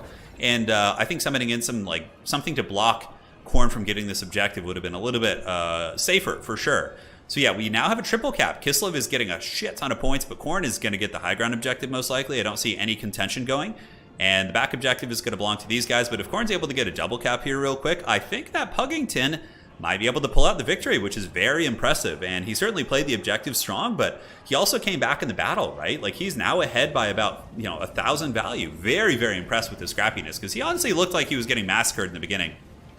Huge play here by Kislev. They need to get this objective. Kislev moving in with the Winged Lancers and just trying to buy as much time as they possibly can, because that's huge. Look at the score, guys. This is going to be a really, really close game. 4,000 to 475. Looks like the top cap is going to be going down for the forces of Khorne. They need to get that as quickly as possible. We got Furies coming in. Kislev, oh man, you need to block these. You need to block these right now. Yeah, good. Good reaction there. So he comes in. I want this to be as close as possible. So he is going to be blocking the Hearthguard most likely. Oh, but if the Hearthguard get in, man, Evenstar needs to path around. Evenstar needs to be selecting these units and just ravenously clicking on this objective. Just no mercy. You cannot let yourself get blocked. Oh no, Khorne gets the objective, and Khorne is now actually behind. Kislev is up a little bit, but there are some Khorne warriors here that are going to be wrestling this objective. What does Evenstar need to do? Honestly, it's looking a little bit tough for him here, guys. He does have the Dazen's Hearthblades fighting, and they're doing a good job and all, but I think we needed some speedier units to come down. And look at the score. It is so incredibly close. But Khorne will eventually get this bottom objective as well. The Kossars are going to be taken to task by these Khorne warriors, and that is the durability of the Blood God, man. Even though he was down, the Rage certainly sustained his army, and he was able to start winning some fights as we progressed into the later games. I think Evenstar made a little bit of a tactical blunder over here earlier, which allowed Puggington to catch up in value. I think if he had played these two sides, he could have gotten better engagements, but overall, man, look at the score. 45-75 to 45-45. Dude, this is so incredibly close. And the Hearthblades still fighting like true champs, but I just don't think they're going to have time to capture this. Khorne just has too much. And we got one spawn unit. Look at this. This is the there goes my hero spawn. Aim for the bushes. It looks like he's just going to be waddling about. He does not want to be going out. Big Mortal Kombat fight here to close things out. The very cool ROR, who do happen to have fire resist, making them a pretty decent choice against a couple of the demonic factions. Maybe against Dowie Iron Drakes. Yeah, Dazen's Hearthblades will probably be part of the anti-dwarf kit as well, because they have fire resist against blasting charges. Now, Khorne is not going to get this objective. It looks like some Winged Lancers came in, but Khorne does manage to hold on to 2 points, and I think that's going to be doing the job. What a great match for sure. This was a very, very scrappy one. Overall, we got about 40 points left. GG, well played, and Puggington is on the board. It is a 1-1 series, and I have to say, that was an insane comeback, because Puggington looked like he was getting his bread buttered super hard in the beginning. Evenstar skirmish was huge. He was up. Evenstar was up like 4,000 value, guys, and somehow Puggington brought that back, which was insane. And I think it really came down to the fact that Evenstar kept throwing stuff to that side objective when he could have just wrestled the other one closer to his main army and had a little bit more, success. Very smart spawn. He didn't want to go. He was like, I love life. Look at me. I'm just a mutated monstrosity. It is 1-1, and the next map is going to be, let's see, the crossing of the Sea of Claws. So here we are, ladies and gentlemen. The map is set. He wants his eternal suffering to continue. That's right. One man's suffering is another man's, vacation, right? That was a very, very good match. Do they have enough fire resistance to counter the Dowie cannon? It's only like 25%, so it's not that much. You guys ready for a CATHAY versus CATHAY match? The best place to probably see CATHAY would be the Grand Finals. I'm surprised we haven't seen Nurgle yet today. Nurgle's been very, very popular in the meta for sure. I'm certainly surprised we haven't seen your boy Nurgle yet. All right, so let's see what they're doing. Yeah, Puggington says, wow, what a game. I'm like, yeah, GG, well played, dude, you killed it. Yeah, I'm surprised we haven't seen Nurgle. I'm very surprised. I can't believe I missed the best match so far. Hey, it's okay. You can always rewind back. That's one of the advantages YouTube has over Twitch. Is on Twitch streams, I don't think you can rewind, right? YouTube, you can. You can go back in time. Nurgle's coming for blood, though. Well, or whatever he's into, mold, I guess, something like that. But that single spawn was contributing a chunk of the capture weight, so definitely worth keeping alive. Oh yeah, for sure. For sure. Why is there another grudge in the book?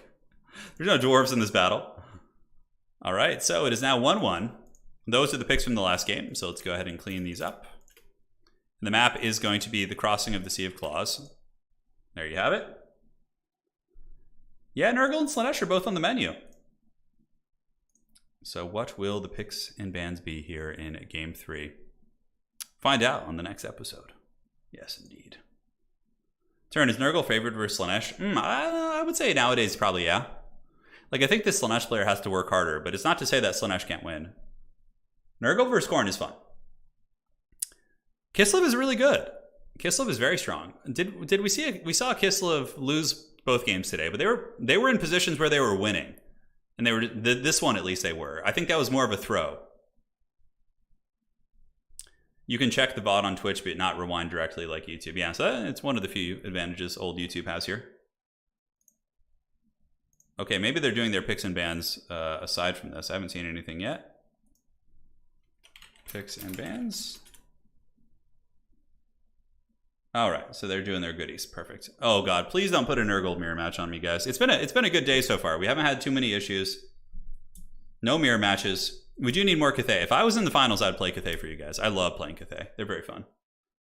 They basically just feel like Empire a little bit. Although I think Empire is a little bit stronger than CATHAY, but not by like leaps and bounds. But yeah, overall, I think Empire is going to be a little bit better than those bad boys. All right, so hold up a second, guys. Perfect. Let me go ahead and switch over to this. And yes, we have this. Oh, cool. So for the picks here, we have Puggington. So we are in Game 3. I just got to switch to the Game 5 one, because there's a separate interface for Games 3 and 5. So this is going to be Puggington, and map is going to be Crossing of the Sea of Claws. And cool, here we are. All right, so for Reginald Puggington, in Game 3, the pick and ban is a little bit different. So it's going to be Nurgle, Slaanesh, and CATHAY. Oh, and CATHAY, and he bans Khorne. So you actually do get a ban in this. So he's going to be banning Khorne. And now we get to see what the pick is going to be from Evenstar. Evenstar scheming in the shadows, coming up with the most OP counter pick of all time. What would I pick against these? You know, I feel like a Nurgle pick actually isn't a bad idea. Like a Nurgle pick here, like, because look, Nurgle's not bad against CATHAY. Nurgle's fine against, you know, Slaanesh. And worst case, you get like a Nurgle mirror match. That could be something that's good. Guys, we got CATHAY. They are in the pool, so it is possible. Do you believe? Do you believe in a thing called love? You just got to listen to the rhythm of your heart. What is it going to be here? Okay. He banned CATHAY. Oh no, even start crushing all the dreams of chat. So he bans CATHAY, which is pretty hilarious. And then he is going to be picking Tzeentch. So now it is either Nurgle. Oh man, Evenstar just really outpicked him, I think. Not to say it's over, but now it's Nurgle and or Slaanesh against Tzeentch, both of whom have terrible matchups there. Like I think leaving Khorne open would have been better. And banning Tzeentch, because if you're going to pick Nurgle and Slaanesh, I think you really need to have Tzeentch out of the picture. So we have our matchups for the day. Yeah, sorry guys, CATHAY was banned because CATHAY is actually decent against Tzeentch. It's not like the worst thing in the world. Yeah, it happened, man. It's going to be Slaanesh versus Kislev. That is the final choice here, guys. CATHAY ban, yeah. The CATHAY ban. The stream is just what I needed today. Hey, Ryan, I'm glad to hear that, man. I'm going to be out of town tomorrow, most likely. Not 100% sure, but the wife and I are going to go on a little road trip, I think. And but I'll be back on Friday with a Age of Empires stream. And then Saturday, Sunday, I'll be doing some fun stuff, too. CATHAY using... Hey, at least CATHAY was in the picture. Oh, no, he's going Nurgle. Okay, he decides to go Nurgle. Yeah, so it's going to be a Nurgle pick. All right, so let's show you guys this. And we can head on over, see what it looks like real quick. So that is the final pairing for today. So it's going to be Nurgle. Puggington says, man, I feel like I should go Nurgle, but I haven't played them in weeks, but I'll pick them anyway. This is a hard matchup. This is very Tzeentch favored. But again, Nurgle can win on objectives here. They can. So Nurgle is going to be facing off against Tzeentch. A matchup that was considered like impossible at launch. But since Tzeentch has gotten minor nerfs and Nurgle's gotten some nice buffs, it's become a little bit more durable, but it's still not great. So he banned CATHAY and picked Tzeentch for a moment there. Have we seen Kairos and Evenstar in the same room before? Oh yeah, for sure. I think that was earlier today we saw Kairos get picked. No, it was actually an Exalted Lord of Change, so no. Definitely not. All right, guys, we're back to looking at old minis while we're chilling out here. All right, there we are. Yeah, we're looking at all the Sigvald models. Kolek, does Kolek even have a model? I don't think he does. There's actually a really crazy 3D printed Kolek that somebody made that I could try and show you guys. Archeon's old model is badass. I actually like it way more than his like this one is still really good. Where he's on the horse, kind of like rearing with the sword. I mean, this model is really cool, man. You owe people a CATHAY game. Hey, it's not my fault they're not picking CATHAY. Don't put that evil on me, Ricky Bobby. Yeah, look how cool that is, man. Classic Warriors of Chaos. Who are some other like Chaos Lords we could look up? Is Festus around? He's a character, right? Festus Leechlord? Yeah, I don't think he's for sale on this website. They don't have everything, obviously. Dark Elves, High Elves, Bretonnia. We looked at Bretonnia before, I think. We could look at the Orcs and Goblins. That could be fun too. Oh my god, I wonder if they have Grom the Paunch. You guys ready to see the most haggard Lord of all? Let's see if they have him. Do they have Grom the Paunch? Oh, okay. They don't have Grom the Paunch. It looks like he sold. I saw him on a couple weeks ago. But they do have this is his banner goblin. So this is the goblin, the hype goblin. Grom the Paunch standard, yeah. So he's got a little goblin that like stands on his chariot and just like hypes him up, and that's the bad boy. We need a CATHAY mirror match to end the stream. Yeah, we certainly could. Hold on, let me pull this up real quick. So somebody made a Kolek model, which is just insane. Model tabletop. So I don't think he ever had a model. I think he had rules and people just kind of used the Shaggoth or whatever. But I saw this 3D printed model recently and I was just like, holy shit, that is cool. Look at this. Open image in a new tab. Am I going to be able to figure this out? There we go. Yeah, look at this beauty right here, guys. All right.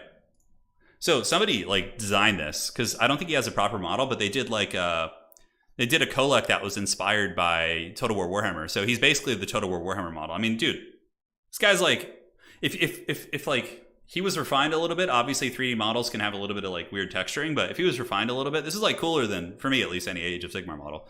Like, look how badass that is, man. Oh, man. How rad is that? So cool. Because he never had a model. This is like somebody made this in like 3D, you know, printing or something. It's wild. Yeah, super wild. I wonder what other... It'd be interesting to see what other models were made. Okay, so players are just doing their picks right now, so we got a little bit more time. I've got the ready up button, so no rush there.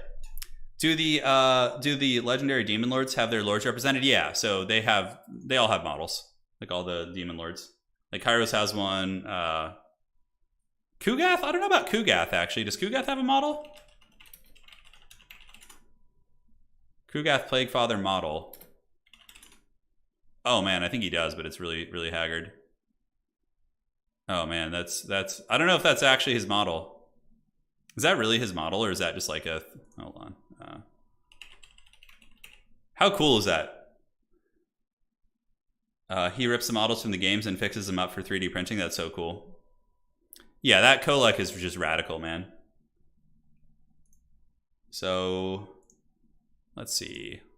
Kugath? Does Kugath have a model, I wonder? I mean, it's not necessarily going to be on this website for sale. Okay. Then we have, I don't know if, did Inkari have a tabletop model? Okay, and then we have Kairos will probably be on here for sure. Kugath and Inkari don't. Okay, got it. Yeah, here's old Kairos Fate Weaver. He might be the only one. Holy shit, look at this bird. He kind of looks like, you remember that like really creepy like 80s movie? Like Labyrinth? Or was it Labyrinth or... No, the Dark Crystal. He looks like one of the Dark Crystal guys. Yeah, holy shit, look at old Kairos. What a pimp. Then you got, I think Skarbrand is like actually like looks good. Yeah, this is like Skarbrand. Like obviously it's not the nicest paint job, but like he's still really good. Like Skarbrand, the model looks great. He's one of the ones that has stood the test of time for sure. Yeah, he is. He's hanging out, enjoying his best life. Old Skaven models are pretty cool. There was actually a new model from GW recently that they made, which is basically just Deathmaster. Yeah, the old Beastmen. Did Morker have a model? Let's see. Oh shit, he did. Wow. Oh my god, look at this guy. Dark Crystal, yeah? Yeah, I'm not the only one who thinks that, right? Dude, look at Morker. Oh yeah, he's looking like he's seen some shit. Can I zoom out here somehow? Okay, hold on. So this is like what it looks like. Yeah, see, like he's like this weird form emerging. But yeah, this is Morker. Yeah, Skarbrand's a little bit smaller, you know. This looks like a kit bash. It looks like they changed like his back, but yeah, that's a converted one. That's what I was gonna say. It doesn't quite look like the normal one. This is the normal Morker model. It's like an old metal monstrosity. Where he's got this like essence coming out of the back, which is like very creepy. All right. Let's get this party started. It is time. We have game 3 between Reginald Puggington and his mighty opponent, Evensar. Puggington looking to get his first tournament win. Evensar, of course, has won 2 tournaments, is currently ranked 4 in the Total War Warhammer competitive scene here. And yeah, we'll see. We'll see if Puggington can pull off the upset, man. It's going to be fun. So we've got Nurglings, Plague Bearers, no Stooges. And it looks like, is that going to be a Palanquin Lord? Holy shit. Haven't seen one of these guys. Got a Herald of Nurgle sitting on the toilet seat of doom. All right, well, he's got Blight Boil as well as Stream of Corruption and Locus of Fecundity. And he also has a Nurgle Mortar, so he's going to be coming in with the Soul Grinder to try and kill like blues and those different units and things like that. So that metal gives me nightmares. Yeah, for sure. It's pretty... Painting metal models is very difficult. Kairos Fate Weaver, backed up by a Burning Chariot of Tzeentch. We do also have Doom Knights, and there are going to be some Chaos Furies on the other side as well. So hopefully Evensar is aware of the bug with Burning Chariots when you try and resummon them. So, you know, it's on him. If I've mentioned it many times on stream before, so... You know, they do, if you resummon the Burning Chariots, you don't, maybe it was fixed in the patch, I'm not sure. Hopefully it was. But yeah, this is a gooning build. Kairos comes in with blue fire, snares you, and uses a Burning Chariot. Like, you guys ready to see something get put in the trash can here? We have Pugsley in chat cheering for Puggington. Oh man, guys, this is going to be bad. This is going to be really bad. Oh god, this thing's just going to get Shadow Realmed. Okay, he's got some wheels. You know, he's got 28 speed, so he's not helpless here. The Nurgle Mortar is actually doing very good. You can see these blues are almost out, and the Forsaken are having to run to the edge of the map. So But yeah, Nurgle needs to get some Air Force here, but like the Doom Knights are here, like Tzeentch really controlling the skies. This is why you always bring a Rotfly character. Okay, Gaze of Fate. Is the Chariot going to be shooting? Yep, there he is. Oh, God, he's going to have to use some fat heals here. Now he's going to be waddling, and they're just going to be more blue fires. So, yep, here comes another one to the back. Like, so if you're playing Nurgle against Tzeentch, you have to bring your Herald on a fly, because then you can just run around. Yeah, Pug's build is very risky. Gaze of Fate on top of the... Oh, I think he misclicked. So he just Gaze of Fated the Plague Bears there, which was a misclick for sure. He meant to do it on the Lord, because the Lord is able to kind of waddle away on his toilet seat a little bit. He does use the Locus of Fecundity, which is going to be giving him healing, but the problem is he's on fire too, which does mitigate the healing.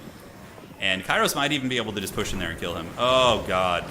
I think he's just trying to hold back on the heal? He's got to do it soon or else he's dead. Okay, here comes the Tzeentch Army ability. It was fixed, but they addressed it. Okay, so they know it's there. But I don't think it's going to matter. Evenstar looks like he's going to get his value out of this Chariot for sure. Oh, man. Is there any heals coming? This is why you don't bring the Toilet Seat Lord. As funny and cool looking as he is just god-awful. And this is why. I could tell you it was going to end like this when I saw the two armies. Oh, my God. The poor Nurgle army, dude. Now you just have this, like, shit-stained army just moving down here, just waiting to get trash-canned by Tzeentch. Yeah, that's rough. They're just bullying that Lord. Yeah, well, it's like, if you don't bring a Palanquin Lord, dude, you don't do it. It's too risky. Pugington's a really good player, but a small blunder like that can get you, you know, especially against someone like Evenstar, who's going to be going for the throat, you know. And, I mean, Nurgle coming back from that's going to be incredibly difficult. Incredibly difficult. But, I mean, they still could win on objectives. It's certainly possible, because the Burning Chariot is basically dead weight now. It's kind of a useless piece of equipment once it runs out of ammo. So, in theory, there could be a chance for the Pug. Very, very slim. Evenstar would have to make some substantial mistakes. But he's going to have to also play the objectives. Look at the value differential. It's like, oh, man. It's like, well, you know, Pugington did come back from a big value differential earlier. The Mortar Man going to be shooting across, going into the Blues, as well as the Forsaken, who are a little bit bunched up here. Plague Bear's not looking to engage yet. Pink's shooting in the back. We don't see the Arwars, but we do see some Blues moving to the back objective, which is very smart. So they're going to come down here and get this. But really, this is the epicenter of battle. If I were Tzeentch, I'd probably just control the two side points. I'd probably just go for 3 and 1 and then just kind of like poke Nurgle in here. Nurgle's going to be the one to have to move across. Martin, honestly, I would recommend waiting to buy Warhammer until the Immortal Empires is added, honestly. That would be my 2 cents. I mean, you'll still have some fun if you haven't played it yet, but I think like your first experience will be exponentially more exciting if you just wait, like, I don't know. Probably feel like it's going to come out in July at some point. So, you know, that would be my 2 cents. But, you know, draw your own opinions, and you can check out other people's channels who do campaigns and kind of do all that. But, yeah, Pug is very scrappy. Looks like the first summon's going to be coming down. He does get this objective, which is nice, and he's got a little bit of value under his belt. But he needs to get the side objective. The only way he's going to win this is by playing the objectives. Like, Nurgle is not a faction that just wins by brawling. I mean, they kind of can against other melee factions, but against, like, a shooting faction, you're going to have to win on objectives, because Nurgle is going to be taking a bit of a beating in many of these fights. No Furies coming out. You know, Tzeentch has full Air Force control. We do see some Rotflies, so it looks like Rotflies were summoned in, as well as Nurgle Furies. And they're being chased by Doom Knights. I believe Doom Knights will win this. Okay, nice snare here. So we do see the Gaze of Fate going down on the Rotflies as they're being attacked by the Doom Knights. I mean, this is a pretty wild-looking fight, isn't it? But Doom Knights should win that for sure, especially with the Gaze of Fate, kind of lowering their stats. If you had 2 Rotflies, they could definitely take down a Doom Knight, but at this point, it just seems like Tzeentch has pretty massive battlefield control. 1 unit of Blues is going to be forced back, and the Flamers of Tzeentch are now on the table. So with good micro here, Evenstar is going to be able to just kind of turn these guys around. Essentially what's going to happen is they're going to just kind of shoot like this, and then just get a giant shaft right down towards that Nurgle army. Both metaphorically and quite literally here. The Nurgle army is going to get pounded there. So looking in the middle, we see some Plague Toads being summoned, and Plague Toads are extremely good in this matchup. If you're able to get some Pox Riders, for example, they could go down here and take down some of the Blues, maybe get you that point. But like, if Tzeentch has the objectives and is also Sniped Your Lord, oh, he's back! He's back for round 2, baby! We got the Herald of Nurgle! He quite literally did not hear the bell on the back of his seat, which is swinging about. So he's going to be dropping some Blight Boils, I would imagine, some magic. And Nurgle's holding on to that middle point. Now, in terms of value, it's about 2,500 to 7,000, which is a very massive differential, and Nurgle has not been able to really heal much, so that really is actually just as bad as it looks. We get some Plague Bears moving down from Pug, so they're going to be coming up and under, trying to contest that point, but with shooting in position, we see Pinks and Blues. They could easily shoot that unit off. Nurgle is like really chasing Tzeentch around the map. Here we see the Plague Bearers waddling and Nurglings moving up here to try and intercept. The big boy, the Soul Grinder, not quite sure what he's doing. He looks like he's trying to chase some stuff down as well. A little bit of lag coming in, but you know, it is the nature of the beast, my friends. No, why is this a thing? I'm sorry, I can't resist. My inner 12-year-old has escaped. So a little bit of lag. Hopefully it subsides here. But yeah, Evensar seems to have won this game for sure. So we'll talk to the players if somebody does perhaps desync here. But yeah, man, Evensar has had some lag issues in my events. It's hopefully it's something he'll be able to kind of iron out here. Herald of Nurgle is very Chad. But this happened to us last time with Evensar. We had the little crash, and then there's like a weird period of lag, and then he's able to subside. At least we get some cool cine shots. Creative Assembly, please give us dedicated servers for the love of the Dark Gods. Oh yeah, there's the slow motion shot. Look at this absolute unit. Shooting across, and it looks like Evensar may have crashed there. Okay, well, I'm pretty sure it was over at that point. So we'll talk to the players. But if Evensar is going to have connection issues, then you know we may advance Pug. We'll have to see, because we don't want him disconnecting perpetually in a best-of-5 final. So come on, Evensar, you need to battle your internet. He must live somewhere where he doesn't have good options, unfortunately. It's a shame. Can you imagine Turin's textbooks in college? Dude, they got destroyed. It wasn't so much college, it was more high school. High school, I was pretty ruthless with the drawings. Might be a remake, yeah, we'll see. I'm gonna talk to the players and see what's cracking. All right. Evensar, is he here?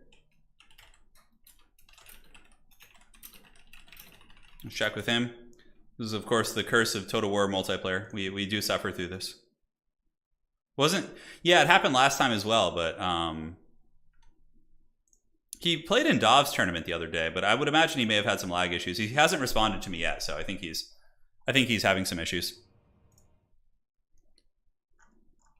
Well, let's see what he says. In the meantime, let's hang out, have a good time. Oh, man, I was up so early today. I was up at like 6:30 today. Not normal for me, guys. Not normal. I'm a creature of the night. I am indeed a creature of the night. Imagine Turin's textbooks in college. Let's see if he's around. Has he said anything yet? Looks like Evensar is still gone. Certainly some connection issues. I'll tell the Pug to stand by.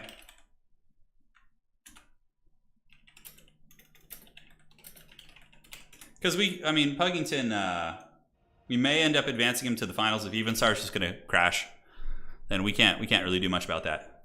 Especially if it's a best of 5, because it's just going to be brutal if there's nonstop lag like that. Yeah, big crash indeed. Evensar crashed because he denied us CATHAY. Perhaps CATHAY hacked his computer and sent some agents to chew on his internet cables. We'll never know. We'll never know the truth. Yeah, Songs of Conquest is really fun.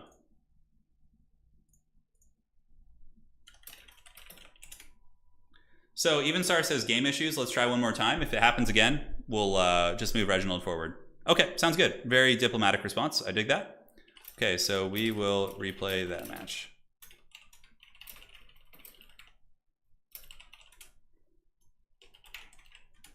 Now let's get Evensar back in here.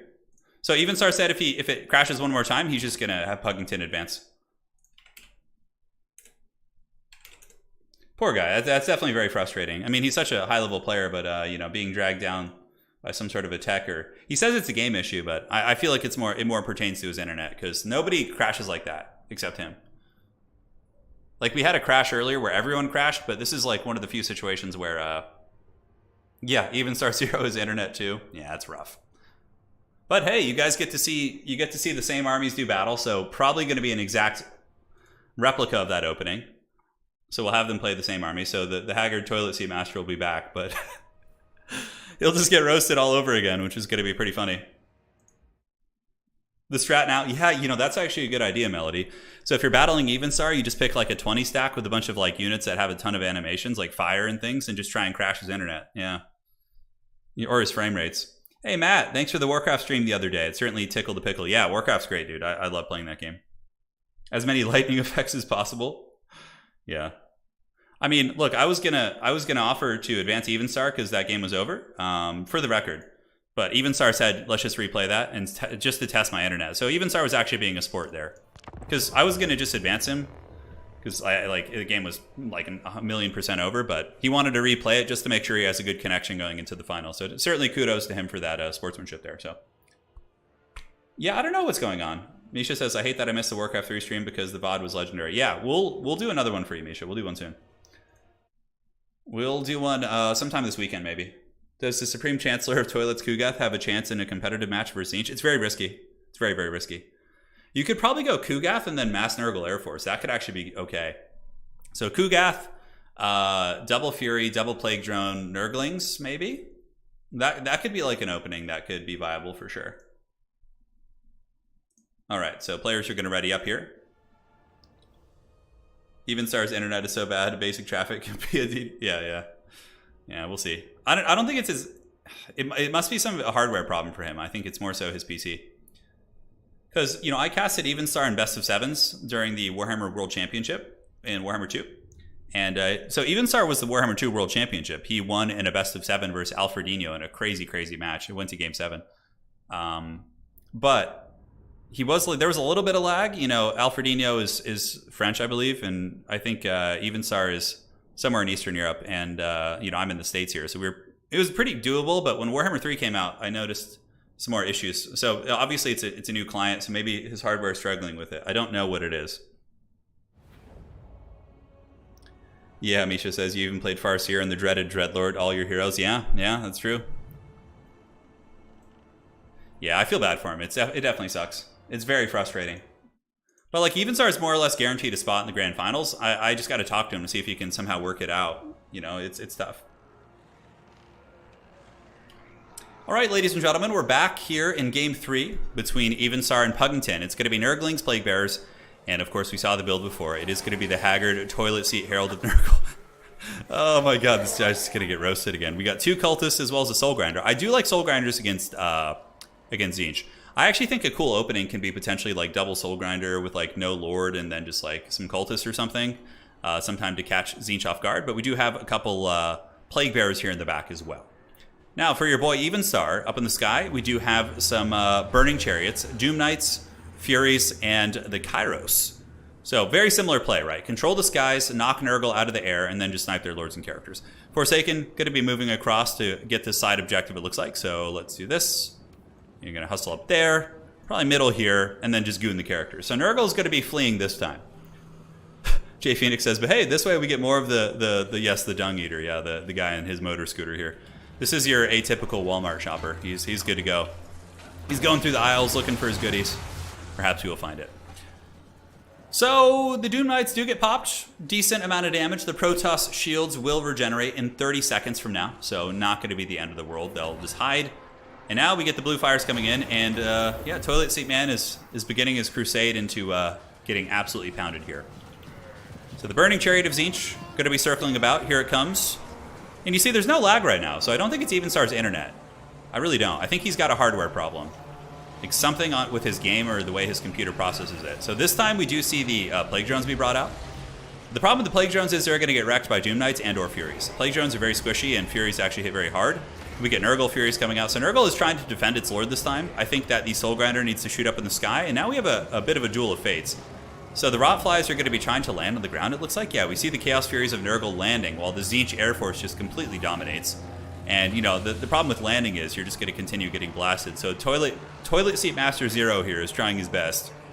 The Burning Chariot just scooting and shooting, but the Nurgle Air Force trying its best to block. We're trying to run some interference, as they say, but does not look to be going too well. We do get the Locust of Fecundity, so this is like pretty much like a copy pasta of the last game, although Nurgle's positioning is slightly better this time. He is getting some units over here, so we see the blues, or excuse me, the Nurglings moving that way, and I think that's pretty important. Like, you know your guy's going to die here, and where is the Fleshy Abundance? Did he? Oh my god, he didn't bring Fleshy Abundance! Oh no! Puggington! How could you do this to me? He didn't bring Fleshy Abundance, so basically he has no healing on his Lord. I was going to say, because you can actually heal through a lot of this damage and buy some time. Are the Doom Knights going to land here? It kind of looked like they were drifting down to land in that way, but yeah, man.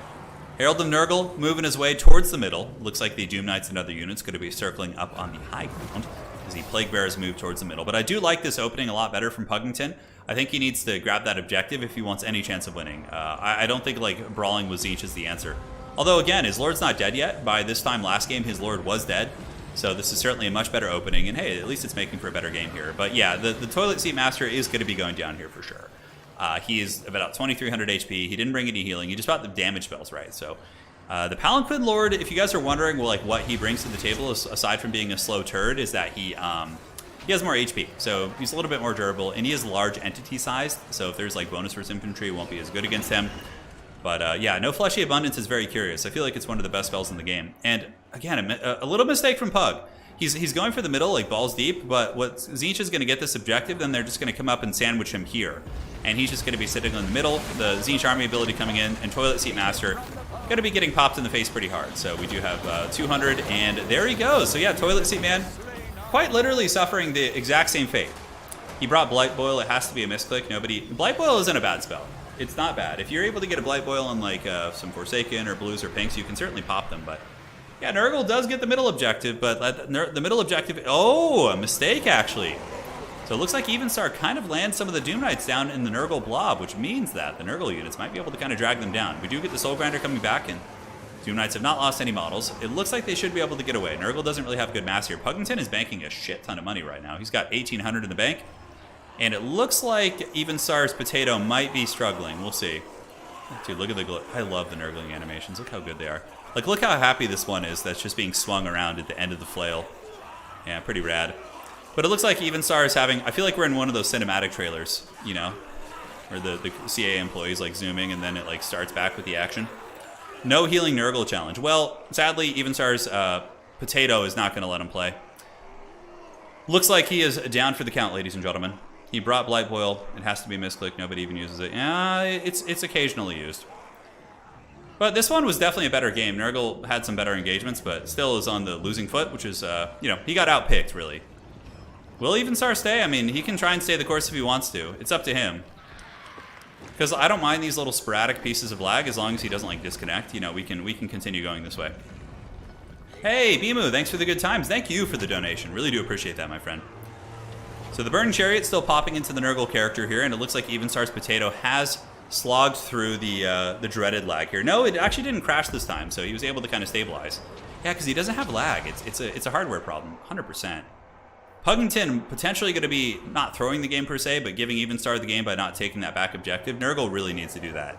And one cultist being taken out by Kairos, and it literally looks like deja vu of the last game. Like Nurgle chasing Tzeentch into its spawn, and Tzeentch just captures the two side objectives and cackles, and then Nurgle, like, isn't quite able to get over there.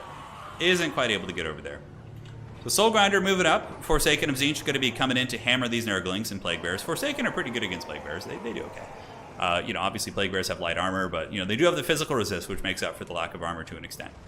Yeah, Nurgle does have a bit of a stuff in the spawn zone, but they're not going to win on the pure battle side of things. They're going to need to get a hold of some objectives here in just a minute. Nurgle is just enduring Evenstar's computer. Yeah, I've seen this place before. We certainly have. We certainly have indeed. So Plague Toads are being brought in. A great choice. I love Plague Toads here. Plague Toads are absolute beasts against many of the Tzeentchian monstrosities, especially blues and things like that. They can certainly target them, and they're pretty quick by Nurgle standards, so they give you a little bit of battlefield utility. But bottom objective owned very firmly by Evenstar. And yeah, little loose battles around here. Forsaken fighting the Nurgle blob here. Nurgle should be able to win this one eventually with the Soul Grinder fighting. Soul Grinders are pretty good in melee, applying poison, and yeah, of course, Plague Bears have 48 weapon strength, so should be able to fight through these guys while the Popcorn Nurglings do their thing. Pretty cool looking attack right there. Just only lost one model, man. Great value from these Forsaken. Great value indeed. So the first of the Toads have arrived. Unleash the War Toads, baby. And uh-oh. Somebody's Potato is fighting. It looks like it has fought the good fight, though, and has emerged victorious. Toads and Plague Bears moving in. And now we do have some Spawn action moving over here to the side. A Spawn of Nurgle. They do have not the best weapon strength. They only have 130. Whereas these... I don't know why. Why are the Slanesh ones have not only better weapon strength, but also an activated ability? I guess it's because they have the Cloud of Flies. That's kind of their gimmick. Like, I feel like Nurgle Spawn could have a little bit better weapon strength. But yeah, I guess. You want to be careful buffing. Nurgle is already pretty strong, so...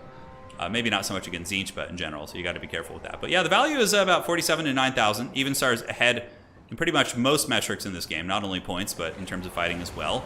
And the Pugington is going to be slipping some of his Forsaken through, trying to get that back objective, but no way that's going to happen. It seems like Evenstar was playing some 3D chess here and has plenty of units to kind of intercept those guys and shut them down. Middle is being held by Nurgle. Could the side objective be taken? The Spawn will be able to cut through these these blues pretty quick, but Evenstar does do a good job microing back these pinks, gets them back here, and is able to start shooting right there, and yeah, that might actually be able to kill those spawn. Depends on how long the blue hold, but the blues will probably break, and maybe he'll have an opportunity to grab that back objective. Now, this time around, it does not look like Nurgle is resummoning the Toilet Seat Lord. Last game we did see that from Puggington before the game did crash, where he resummoned the Toilet Master, and the Toilet Master was able to come out and you know, basically just be useless again. So I like that he changed his pace, and he's got some flyers coming out. Flyers will be able to probably kill those flamers. But now the middle objective is going to be going to Tzeentch for sure. They got two, you know, full health infantry units here with their Protoss shields kind of getting in there. And, you know, overall, Plague Bearers of Nurgle and the spawn still karate chopping through the pinks. What kind of HP do we have on these guys? Yeah, they're still pretty healthy. I think you got to keep pushing that way, man. That's a good opportunity, but it looks like the spawn are going to pull back to the middle. Okay, that's not a bad idea.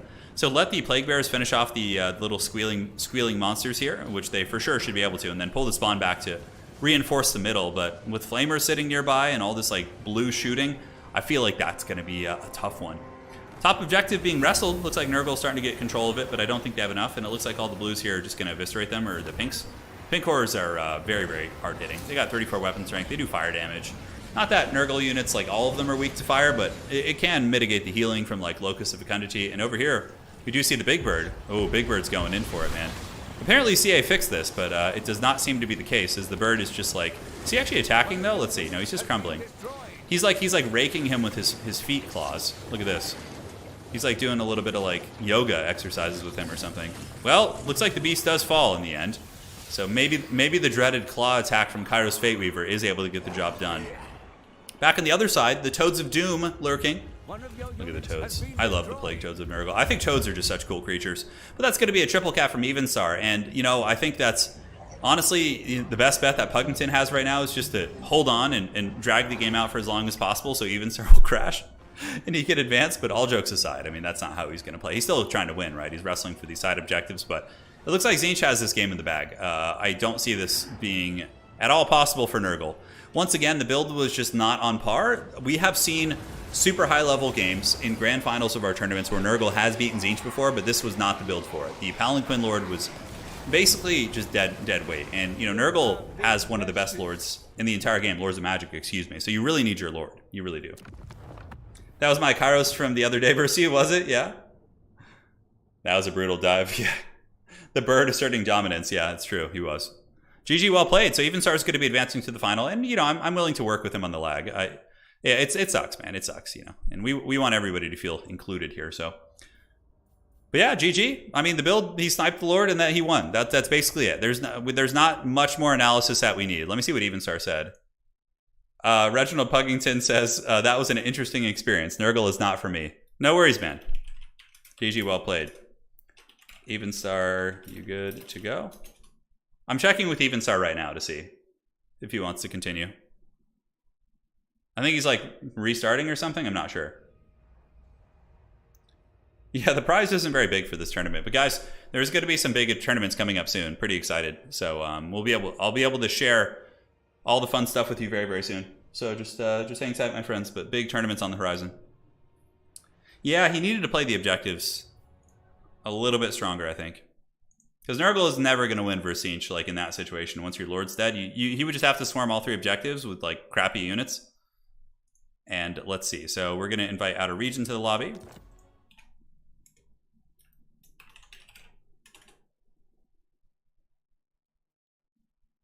Okay, let's see here.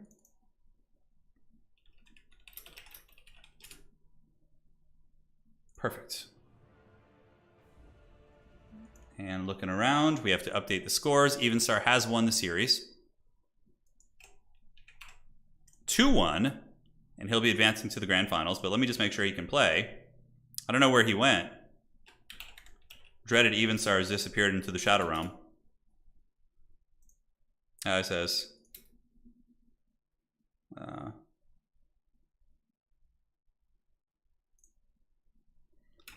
we should...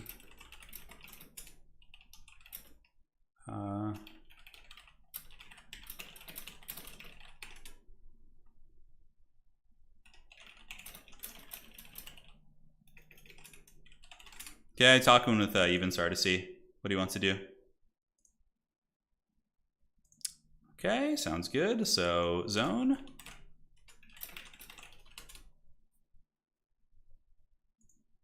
Let's see what the man says. What is it going to be? I told Evenstar said he says we could try, but he doesn't want to have technical issues on the stream. So he's trying to see, and I'm just letting him know he needs to decide now if he wants to give a spot to Puggington. That's totally fine, or we can go from there. Just about seeing good games, really. Just about seeing good games. So outer region awaits in the lobby. And we'll see what's going on, man. What if Professor Pone rips off his mask to reveal he was Evenstar the entire time? Well, I've seen you play against Evenstar on several occasions. So I definitely know that's not true. You actually got to the semifinals, Pone, of one of the tournaments and had a really good series there on against Evenstar. That was a really fun one. That was in land battle, though. Man, I do enjoy many things about land battles when I'm playing with friends, but hosting land battle tournaments is so stressful, dude.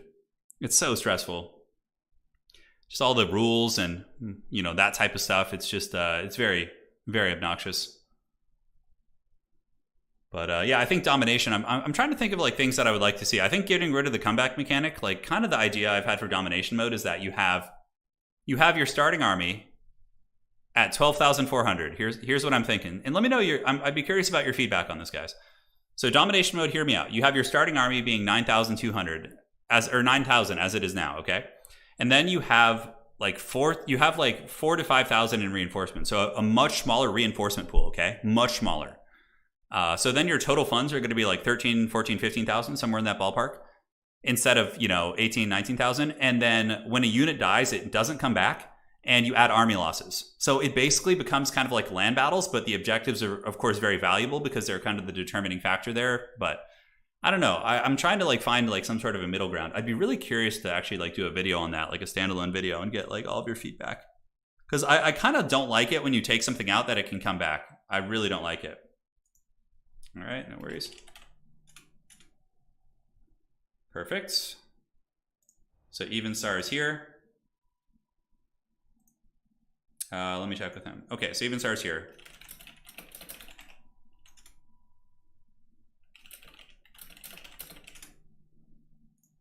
Okay, Evenstar and outer region.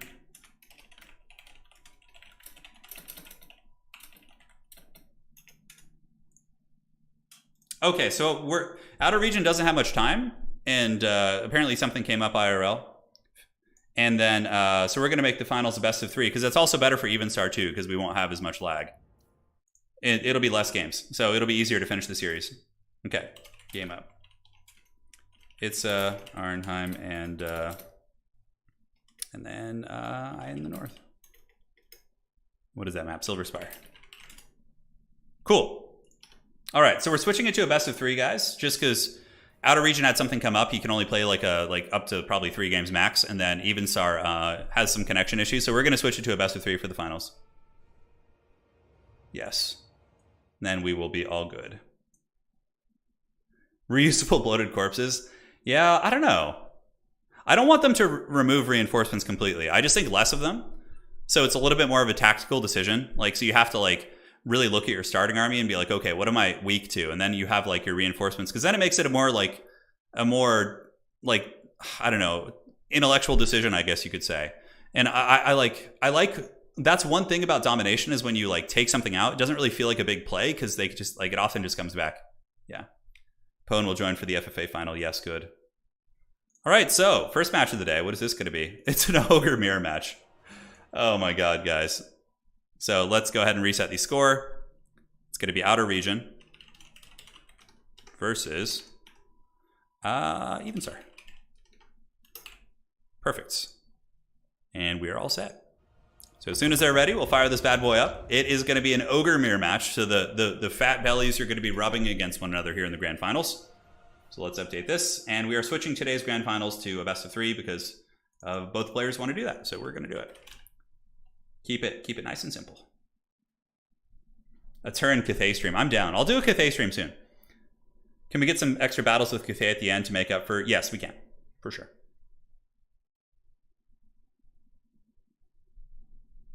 Yeah, I don't know how I feel about like resummoning things like that, you know? Like, I honestly don't think resummoning heroes and lords is even good. Like, it's too expensive and slows you down, but like if I take out a really valuable ROR like a Waywatcher, I want it to be gone forever, right? Like, but then it just gets resummoned like within the same scope of the battle.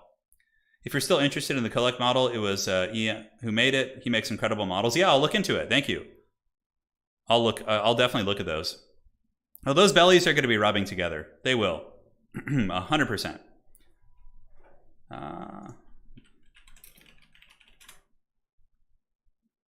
All right, cool. Yeah, I'll take a look at some of the minis he's made. Thank you. All right, so Ogre Kingdoms versus Ogre Kingdoms. Fat, gluttonous bellies, just sweaty and hairy, rubbing together. It is going to be a Slaughtermaster the Great Maw against a Slaughtermaster. Ooh, I like this build, the left build here. So we have the double mouth-breathing Stonehorn, which is very standard, but we also have double Iron Blasters. No, excuse me, double Lead Belchers with a Man-Eater, a Great Weapon Man-Eater. I think that's pretty cool, actually. Yeah. Did I see you were playing League yesterday? Yeah, we did. The stream is kind of stuck on processing for some reason, so I'm waiting for that to finish. It's really annoying. But hopefully we'll be able to get that back. Turin, suppose you could use your winning tickets to get from a small pool, so you...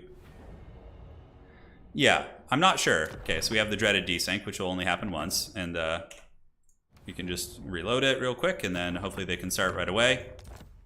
Oh, we need to pull back, because I'm not playing in the event. Cool. And we'll do it's a me. All right.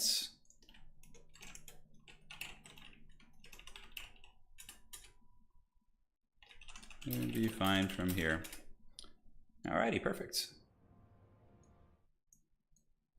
That's kind of what I envisioned when we were first talking about. So CA basically had a meeting with us, like, you know, months, like probably 4 months before Warhammer 3 came out, and they were talking about a new game mode. Kind of what I had envisioned was 3 objectives on the battlefield, very similar to Domination, with like minor reinforcements to remove build roulette, but not like a big reinforcement pool. Domination has kind of been switching in that direction, and you know, I've talked to CA like recently, and they seem like pretty open to community feedback in terms of like the future of Domination. Obviously, their priority right now is going to be, you know, ironing out like and getting Immortal Empires out. So we're not going to probably see any, no, just standard desync. Some players have it once, then they are good. Rejoin, please. All right, and they're both back, same armies. I don't know what that weird desync is. There's like 4 or 5 players I know of who have that problem. It's not very common. It's not very common. Respawn units can only come back as Sky Lanterns. I like that. That's pretty good. I like that for sure. But yeah, I think Domination is 100% the future of Total War multiplayer. It's just it's better. It's a better experience in general. It's not always as fun to watch in terms of cinematics, but it's a more fair and balanced like PvP RTS experience, because land battles are kind of like I'm trying to think of like an accurate meme. Like land battles were basically like the Homer Simpson meme where he's like super buff in the front, but then if you look at the back, there's like he's like taped together and like all the fat is like hidden, right? That's like land battles, you know? Because like they were just held together by community rules that are good, and the people who did it did a great job with what they had, but it just it's like using Elmer's glue and just trying to like keep it together. And as soon as like some gray area is pushed, and it's like, and you have to constantly be on top of these things, it's just it's a nightmare for sure. It's a nightmare. Respawn units come back as Skaven slaves. There you go. That's all you get, dude. All you get is the Skaven slaves. Yeah. Perfect. So we'll tell him to try his best here. Skaven slaves. I'm really excited to see how the old world factions do. I think vampire counts are going to be like SS++. I think they're going to be like unholy terrors. Like they're just going to be S times 10, just scary as hell. Like, because think about like the zombie summons, the ability to target objectives with cheap infantry that costs like 300 to 100 gold. Like great mobility, Blood Knights hammering flanks. It's just going to be some wild shit. So, here we are once again. little bit of a flip. I have to make sure the nameplates are on the right side. And the Skaven slaves are here. Yes. They're chewing the internet cables of Evenstar here. Well, the computer cables, I should say. But yeah, man, I definitely don't miss land battles because, you know, even though a lot of those events I held in the past were very fun, like faction wars and things like that, there's a lot of behind the scenes drama with that shit. Like people complaining and like being argumentative about rules if they don't get it their way and just being like, you know, salty. And it's just like, oh my God, having to deal with all that. It's like, it's not why we do this, you know? Because like you shouldn't have to deal with that. A game should just be a closed environment, which is a fair experience on its own. Yeah, High Elves will be interesting. I think they'll be one of the worst, honestly. But like maybe I'll be proven wrong. I really, really hope so. High Elves, though, have some gimmicks. They have crazy gooning, like SEMs and gooning, so maybe High Elves will be able to do it. Who knows? So, ladies and gentlemen, it is the duel between Evenstar and your boy Outer Region. So, looking at Outer Region's army. Outer Region has the wider army. He's coming in with a bunch of Ogre Bulls and Trappers in the secondary. He also has Lead Belchers to shoot down any big targets, and then has some Man-Eater Great Weapons somewhere. I don't know where he's hiding them. Are they in the bushes somewhere? Yeah, they have Man-Eater Great Weapons here in the back. So Man-Eater Great Weapons need to just like pull back and around here and babysit these shooting units, these Lead Belchers, right? And for Evenstar, he's got Lead Belchers of his own. He does also have an Iron Blaster. And I believe the Stonehorn Hunters were around here somewhere. Did he bring them? I don't know if he did. I think the players actually just agreed to play different armies, so that's totally fine with me. But nonetheless, the Lead Belchers should be pretty good. The Man-Eater Great Weapons will also just be an excellent choice as long as they're not focused down by any of these missile pieces. So we will have to see. Lead Belcher, Iron Blaster party all day. I don't know how good Iron Blasters are. I guess they still are maybe decent against Ogres. This is a little bit aggressive, running some of these Ogre Bulls up into the shooting power here. And it looks like the Lead Belchers of Outer Region are going to be unleashing some hellish salvos here into the enemy Lead Belchers. So far, Outer Region's Lead Belcher is getting a better concave shot. Obviously, whoever has the ranged superiority is going to be a little bit happier. Man-Eater Great Weapon's looking to come around for a big flanking maneuver, so they're going to be maybe looking to crash the flank. I would like to see some like Saber Tusks with them or something. And oh man, Outer Region is going balls to the wall, man. He's actually charging into fight already. This is very, very aggressive, dude. He's moving into Evenstar's deployment zone, which is super, super dangerous. I mean, some of the Noblars get pounded on the charge. We got more and more Noblars moving in. Looks like he's going to be trying to scoot up and compromise the deployment zone here of Evenstar. Evenstar shooting in, getting a little bit of work done. Nice counter charge. He does have some Iron Fists in the back, but where are those Man-Eater Great Weapons? Looks like they're kind of chilling in the shadows. I really like Outer Region's inclusion of Noblar Trappers en masse. They, of course, have those annoying little Ninja Stars, which can bring down many an Ogre unit, but Evenstar had a good answer as well. He's got the Iron Fists, right? So the Iron Fists are going to be reasonably durable against this. So in the back, we do have a little bit of a Hound skirmish. We have these Saber Tusks battling. It looks like Outer Region was trying to find a home for them and is going to be getting a good flank on these Ogres here, so should be a nice charge as he moves in. Who let the Hounds out? Here they come. So the Iron Fists there do get broken down. Nice little maneuvering, luring a bunch of Evenstar's units around the battlefield, and now the two doggos are going to be engaging against the Ogres here. As far as the value goes, it's pretty even. It looks like Outer Region's a little bit ahead. He's got this nice concave position where his shooting seems to be slightly more optimal. Evenstar's shooting is a little bit more deep set, but does have the kind of home field advantage. But the Iron Blaster is getting blasted pretty hard. Here we do have the Slaughtermaster, the Great Maw. I believe both of them are fighting here. So yeah, Outer Region Slaughtermaster is battling the Hunter of Evenstar. Trollguts is going down. It is, oh, he brought two Hunters, but he brought them on foot. Okay. Because in his first build, I saw the double Hunter, so I assumed it was Stonehorns, but he actually brought foot-based Hunters. Very interesting. So the Hunter does have anti-large, making him a pretty good tool in this like dueling situation here, but obviously seems to be losing to the Slaughtermaster. And now the Man-Eaters with Great Weapons, have they been pulled in? They have. So this could actually be pretty good for the Man-Eaters. They have a ton of anti-large. They hit hard. They have amazing combat stats. So many of these basic Ogre units here are going to get crumped pretty hard. Granted, the Man-Eaters probably need a little bit of support. Looks like some Iron Guts are coming out to maybe help them a little bit. Currently, Outer Region is up 55 to 4,000. And it looks like Evenstar is kind of being pushed back into his deployment zone a little bit. Honestly, this is just a land battle, essentially. Nobody's really playing the objectives. They're just fighting tooth and nail and trying to get value against one another, which is certainly not a bad idea. So Man-Eaters, yeah, doing work, dude. Grinding down the Hunter of Evenstar down to a very low amount of health. Fighting against the Ogre Bulls here. And they have 11 models still, dude, which is really, really good. I mean, those Man-Eaters paying huge dividends here. Iron Guts have also been sent in, and here in the middle, Outer Region Slaughtermaster still giving the business to that Hunter, although it looks like the Hunter has kind of equalized the fight a little bit. Yeah, okay, he's getting shot, so Captain Pegleg here is going to be running away and trying to escape the old Iron Blaster and the Lead Belchers there. Looks like some sort of a bombardment going to be going down. The Hunters still do have the Cannonball ability. And on the side objective, we have some Ogre Bulls from Outer Region looking to maybe try and grab that objective. Up in the high ground, we see Outer Region running some Gnoblars back up there to try and get that. So now the players are kind of devolving into a little bit of objective play here, as they both kind of sit back in their deployment zones with their shooting. We do have the Lead Belchers here and here, as well as the Iron Blaster, and we do also have 2 Lead Belchers sitting back here. So yeah, the players just kind of devolving into more of a shooting gallery type game. So the objectives are going to be important here. This one is not controlled by anyone. It looks like Outer Region does have more stuff over here, though. He kind of has more of a presence in the middle of the battlefield if you look. You can see he's got a pocket of troops here. Evenstar is like really consolidated back here, here, and here. And does have some minor troops up on the high ground, but it seems like Outer Region does have the tools to maybe grab a couple of the objectives, because we're, 4.5 minutes into the game. Nobody's really playing the objectives. They're just going fisticuffs. So Lead Belchers from downtown, boom! The rumbling shots as the 2 Ogre units shoot forks and spoons at one another. That is for sure. In the middle big Ogre pocket, we have Iron Guts backed up by the Saber Tusk packs. Iron Guts are pretty good in the Ogre match. I've actually liked them a lot. And the Man-Eaters are still going. Holy shit. Those Man-Eaters, what kind of value do we have on them? Oh, 1,300, not bad. And they're still going like champs. So the Man-Eater Great Weapon seems to be a pretty good contender as well. Side objective is owned by the Ogre Kingdoms. It's honestly very difficult to tell, but that is Outer Region. And Outer Region actually has a triple cap on Evenstar right now, so it seems like he's in a pretty commanding position. Oh, hell yeah, baby. Call me up. We got the Mournfang Cav with great weapons. Dude, they're going to do some serious work right here. So here they come. Swarming into the Saber Tusk packs. Also going to be putting some hurt on the Hunter here, most likely. Dude, I love that. I've actually won a lot of games in Ogre Mirror matches using Mournfang Cav.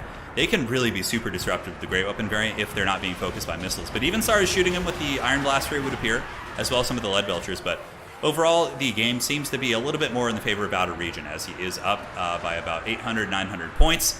And the Mournfang Cav do come in. They're certainly going to be able to sweep up the Gnoblars, but that shooting they're taking from the Iron Blaster certainly has got to not feel great. Slaughtermaster here also winning his fight. Slaughtermaster's got those brass knuckles, and he is beating down the Hunter here, although they are having a... Oh, he missed the shank. That guy comes with the Mike Tyson uppercut. Looks like, yeah, the Hunter's going to be losing that one 100%.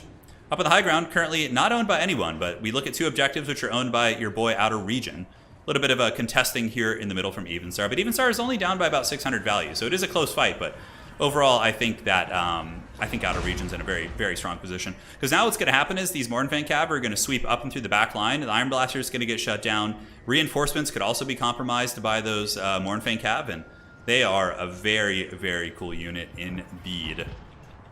How are you doing, Lead Belchers? What are you guys shooting here? Yeah, it looks like they're going after the Iron Blaster. It still has a little bit of ammo. What kind of value has it accrued? It must be pretty good. It's been shooting at expensive things the whole game. And yeah, the Mournfang Cav, though, it's so cool. They're so cool looking. They got those, like, huge beat sticks. Look at those clubs, dude.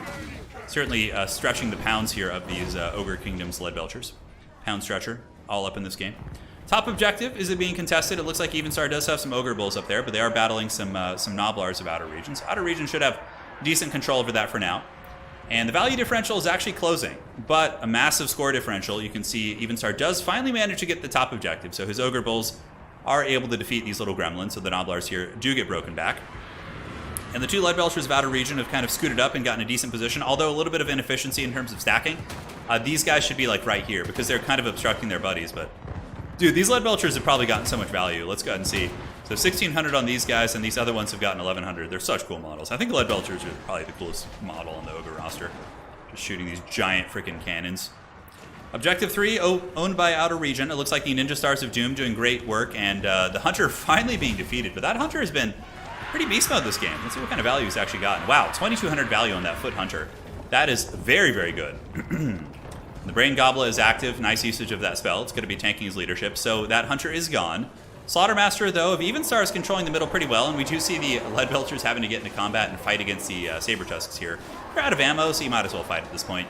But Evenstar has tied up the value, guys. It's very, very close. Just heavy fights all over the battlefield, really.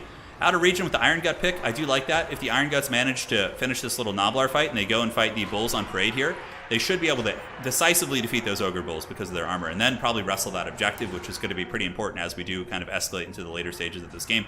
But Evenstar has secured the middle. You know, he was kind of losing the sides for a while, but now he's got his Slaughtermaster and his Ogre Bulls right here in the middle of the map, and he needs to get that objective, though. He kind of moved off it. He does have some Gnoblars there. It looks like he's chasing down these Lead Belchers, but he really, really needs to get his paws on that objective. Evenstar was certainly behind, but he's done a good job scrapping back. Oh, the Hunter with the crippling throw. We have the Hunter throwing the javelins down here. Hunters are so cool too. Yeah, they're rad. So he's going to be throwing. We have the duel.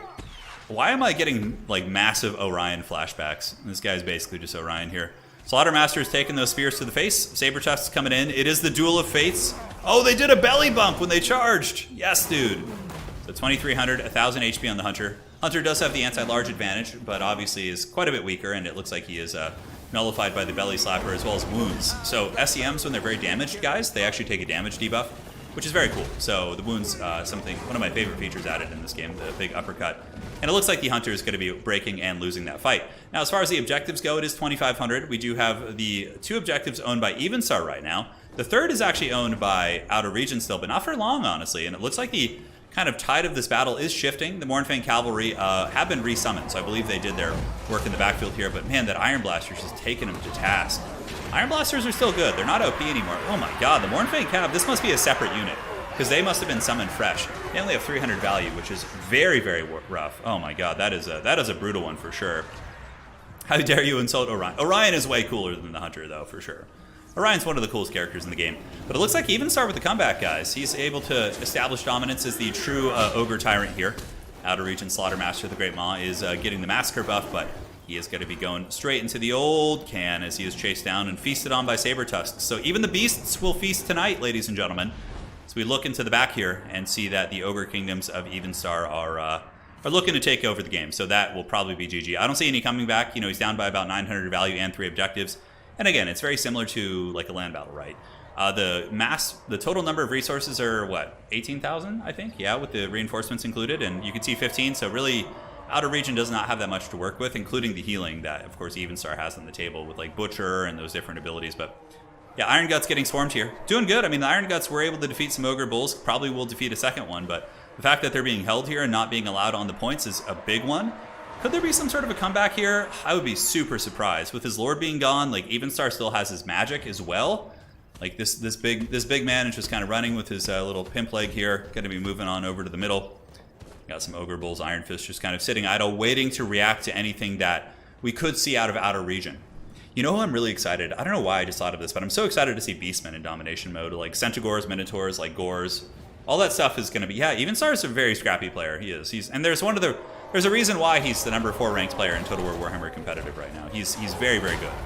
And he's been number 2. I don't think he's been number 1. I think he's been number 2 and number 3 in Season 1. Anticity is number 1 at the moment. Number 2, I believe, is Houseplant, and then I think it's Voidlaws. No, Voidlaws and Evenstar, I think, are kind of like scrapping for that spot. Voidlaws hasn't played in a couple months, though. I think he's taking a little bit of a break, probably waiting for Immortal Empires, but we could see his resurgence in the Grand Finals. We'll see. Essentially, when we get to the top 16 for the big tournament, if somebody doesn't want to play, for example, or they can't play, or they have something coming up, then we'll just like grab the next person, down on the leaderboard and move it up. So that's got to be it, though. I don't know what Outer Region's fighting for at this point. Yeah, and he knows it as well. He senses it. It is over. GG. Sad we didn't see Greasus, but Greasus will, he'll be back. The dual Hunters seem pretty good. 1,400, 2,600. They have anti-large and javelins, too, which are just super good. Iron Blaster did great. I love the Maneater pick. The Maneaters were awesome, dude. Look at that. 1,900 value on them. Mournfang Cav, one of them did good, but the other one was a little bit of a limp noodle. That is for sure. GG. Great game. All right, so let's go ahead and put that up for Evenstar. And now, let's see what they got. So next we're on Arnheim. You guys notice how I always like shove Arnheim into these series so we can try and get a Cathay game, and it just never happens. It's just a classic. You know, Outer Region, you should play some Cathay. We would all love that. That would just be the thing of magic. All right, so Evenstar versus Outer Region. Okay, perfect. The map is going to be Arnheim. I'm just trying to make a Cathay game happen. All right, type. Cool, so let's go over to the picks and bans real quick and check that out. Picks and bans, Evenstar versus Outer Region. The pool is set. It is going to be Nurgle and Tzeentch for Outer Region. No, for Evenstar, excuse me. So Nurgle and Tzeentch. Cool. So what will be the pick? Outer Region will now be on the pick here. I could type Cathay. I'm gonna put Cathay here and see if he'll do it. I don't want to influence it. I don't want to influence it. That's not good. That's not good. I would love to see some CATHAY though on this map. And actually, you know what? They would not be terrible against either Tzeentch or Nurgle. It's my last match, so anything you want. All right. So let's just have him go CATHAY, I guess. He asked me what we want to see, and I just told him. I just showed Grand CATHAY. Yes. Yes, it's gonna happen. How would you buff Empire? I don't think Empire needs buffs. I don't think he does. What are you talking about, Misha? Did I miss something? Yeah, it's definitely tough, Mog. You'll get there, man. CATHAY must be picked. Okay, so it looks like he's going to be playing Grand CATHAY. He asked what you guys wanted to play, and now Evenstar has to pick. Here you go. Outer region is here. Yeah, the Empire will be fine for domination. I think they'll be fine. Yeah, they're not going to be the strongest faction, but they'll be okay. So Evenstar, I would probably... what would I pick here? I feel like Nurgle is pretty good against CATHAY, just using like the cultists and abusing them, but we'll have to see. We'll have to see for sure. All right, so we got Grand CATHAY as the pick. I had to pay him to make CATHAY. No, we didn't. What would you think of having ideas for domination brought in a new hybrid mode? Would you like to see more game modes added? No, I think it's fine. I think Creative Assembly should really focus on making one perfect. I don't want there to be multiple game modes. They should just be one that's really good, you know, and that's what people focus on. Evenstar can't pick the mirror because he already picked Nurgle and Tzeentch, so he has to choose between them for this next match here. Don't put that evil on us, the CATHAY mirror. Okay, it's gonna be Tzeentch. All right, so we got Tzeentch coming in. Tzeentch is probably safe for the Nurgle because a little bit more shenanigans and maneuverability and things like that. So we will see what he does. Arnheim is the map. Players will do their picks and bans, and we'll get this party started. We will get it started indeed. I have a CATHAY versus Nurgle build that uses double Sentinel and Iron Hails for bursting down Kugath. That sounds pretty gangster. Yeah, it sounds very cool. How do you deal with Furies though? If you're investing so much in you know, double Sentinel, like what do you don't start with Longwas? What if they just summon in like 3 Furies and swarm you? I feel like that would be hard. What do you think of CATHAY right now? I think they're decent, but a lot of people haven't like mastered their changes yet. Like the thing about CATHAY is nobody really played them before. So like people just don't know how to play them. So I think like even though they got buffed, people rather go with their safer picks in the higher levels of tournaments, right? So I think that is a substantial factor here. I think it most certainly is. Okay, let's look it up. Empire needs only 1 buff, more color schemes. Yeah, give us like Nuln and you know, Talabheim and all these cool factions. I mean, Empire is already in Talabheim. The main scheme that you see as the Empire in Warhammer Total War is Talabheim. They kind of have like some Reichland influence, and like obviously Karl Franz has Altdorf colors, and the Royal Altdorf Griffites also have Altdorf colors, but for the most part, like all the red and white, that's Talabheim. That's like the generic Empire color scheme, which is what my army is in tabletop as well. Oh, Longwas and Peasant Archers. You keep the Iron Hails in reserve. Okay, I like that. I like that indeed. You know, I'm actually thinking about banning mirror matches. I'm thinking about it. No, you're fine. There's not another mirror match here. It's Tzeentch versus CATHAY. I am on the fence about banning mirror matches. I actually am, because they're just so unfun. I don't know if the players even enjoy them. I don't know if the players even enjoy them. I really don't. I'll collect feedback. I mean, it's kind of like mirror matches in RTS games, or with this little factions. Oh man. Like, it feels weird banning them. It doesn't feel like it's truly like a good competitive decision, but it's for the spectators, it's rough. Yeah, they've gotten a lot of buffs, man. They have. They have for sure. Yeah, Averland is really good. The black and yellow, yeah. It's a little bit hard to paint, but they have a good paint for it. Averland Sunset is a nice paint. I would for sure do an Averland paint scheme. That army looks really rad. All right, so we have a dragon-blooded Shugengun Lord facing off against an Exalted Lord of Change of Metal, so it looks to be dropping some Plague of Rust, most likely. That's the thing, if they come in with the Terracotta Sentinel, you Plague of Rust it and just like nuke that thing into the Shadow Realm. Mirror matches are funny, but they're pretty unfun to watch and commentate on as well. Yeah, Slaanesh mirror matches are fun, but I'm actually on the fence about karate chopping them. I really am. I'm going to collect some feedback from the community, but I won't do it for like maybe... Because like mirror matches aren't going to be a thing anymore once we get Immortal Empires. There's going to be so many factions to choose from that it's just not going to be a thing. It's double cannons. Cannons are potentially good on this map, but I think that Evenstar is going to find a way to cheese them. He'll probably like summon some Furies from his Exalted Bird and just like give him the dirty, basically. Yeah, it's an interesting build. It's got some Crane Gunners too. Crane Gunners are obviously very good now, but a little bit vulnerable to being dove by Tzeentch Air Force. So we'll have to see how they come into full effect. With so few factions, yeah, banning mirror matches would be a bad idea. Exactly. I feel the same way, Grove. It's just like, I want to, but I know it's not a good idea. Yeah. Yeah, Ireland Sunset is a godsend for any yellow. 100% agree. Yeah. I use it for my Empire Army a little bit, but my Empire Army is just red and white, so... I'll do a... Was it double fire rains? No, those were cannons. They weren't fire rain rockets, were they? So you're going to be going out... Oh my god, you guys were right. It is double fire rain rocket. Holy shit, okay. It's a true manly build here. So double fire rain rocket, backed up by Crane Gunners. Longbows to protect the skies with the Dragon-Blooded Lord. He does also have some Jade Warriors and Spears on the flanks. Okay, and looking at Evenstar's army, he's got a lot of good targets for those fire rain rockets.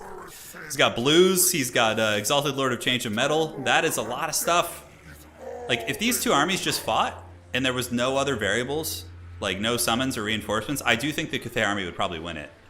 The fire rain rockets are quite good against these blob units, but what's going to happen is Evenstar's going to hide. He's got to like hide back here, like deep in his deployment zone, until the objectives open up, because he doesn't want to be sacrificing units until then.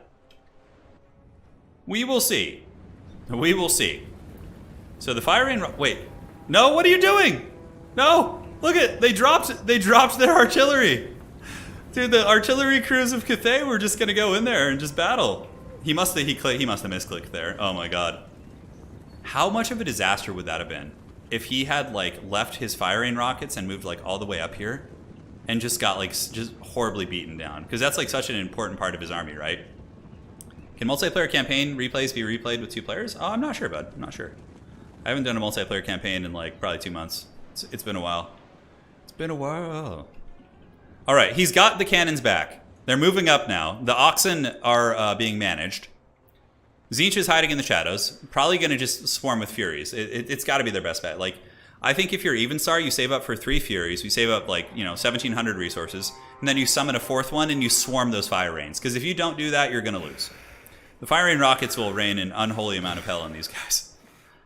Hopefully he knows how to turn off formation attack as well, because if you don't turn off formation attack, your units fight much less effectively, which certainly sucks pretty bad. But CATHAY is getting a nice little stranglehold up on this point. We have a Dragon-Blooded Lord of Yin, so we have Missile Mirror and Ancestral Warriors. A little bit of a janky... The slow is really good too. What do we have being summoned in? Oh, Flamers of Tzeentch up on the high ground. Okay, so no Furies. It's going to be Flamers and Pink Horrors. Looks like they're going to be swarming from that direction. And I mean, CATHAY's going to want to just grab these objectives for sure. Just get like a single spear up here, single spear here, grab those objectives and live your best life. We get a second Longbow being summoned in by Outer Region, which I really, really like. I love that. You're going to have to protect against the Air Force of Tzeentch. Although Tzeentch isn't banking too much, they got about 1,000. So I would wager there's going to be a summon here soon. Dude, the Oxen fireworks have come. It's so refreshing not seeing demon factions fight. I personally just really like the mortal factions and elves and dwarves and all that stuff. It's so much fun. It's fun to watch them fight the bad guys, at least for me. So CATHAY's cannons, I mean, now it's time to unleash the fire rain rockets and win or lose here in this battle. Outer Region's going to be putting on a show. And now we get Furies being summoned in. So we see a Fury, just one, and we also have Screamers up on the high ground. And the fire rain rockets should be shooting now. I don't know why they're not. Like, they should be just shadow realming these guys. Are you firing? Outer Region, don't blue ball us like this. Come on. Come on, shoot. Shoot those things. You're basically giving up your huge advantage. They have 360 range. Why is Outer Region not shooting? Oh, God, it hurts my soul.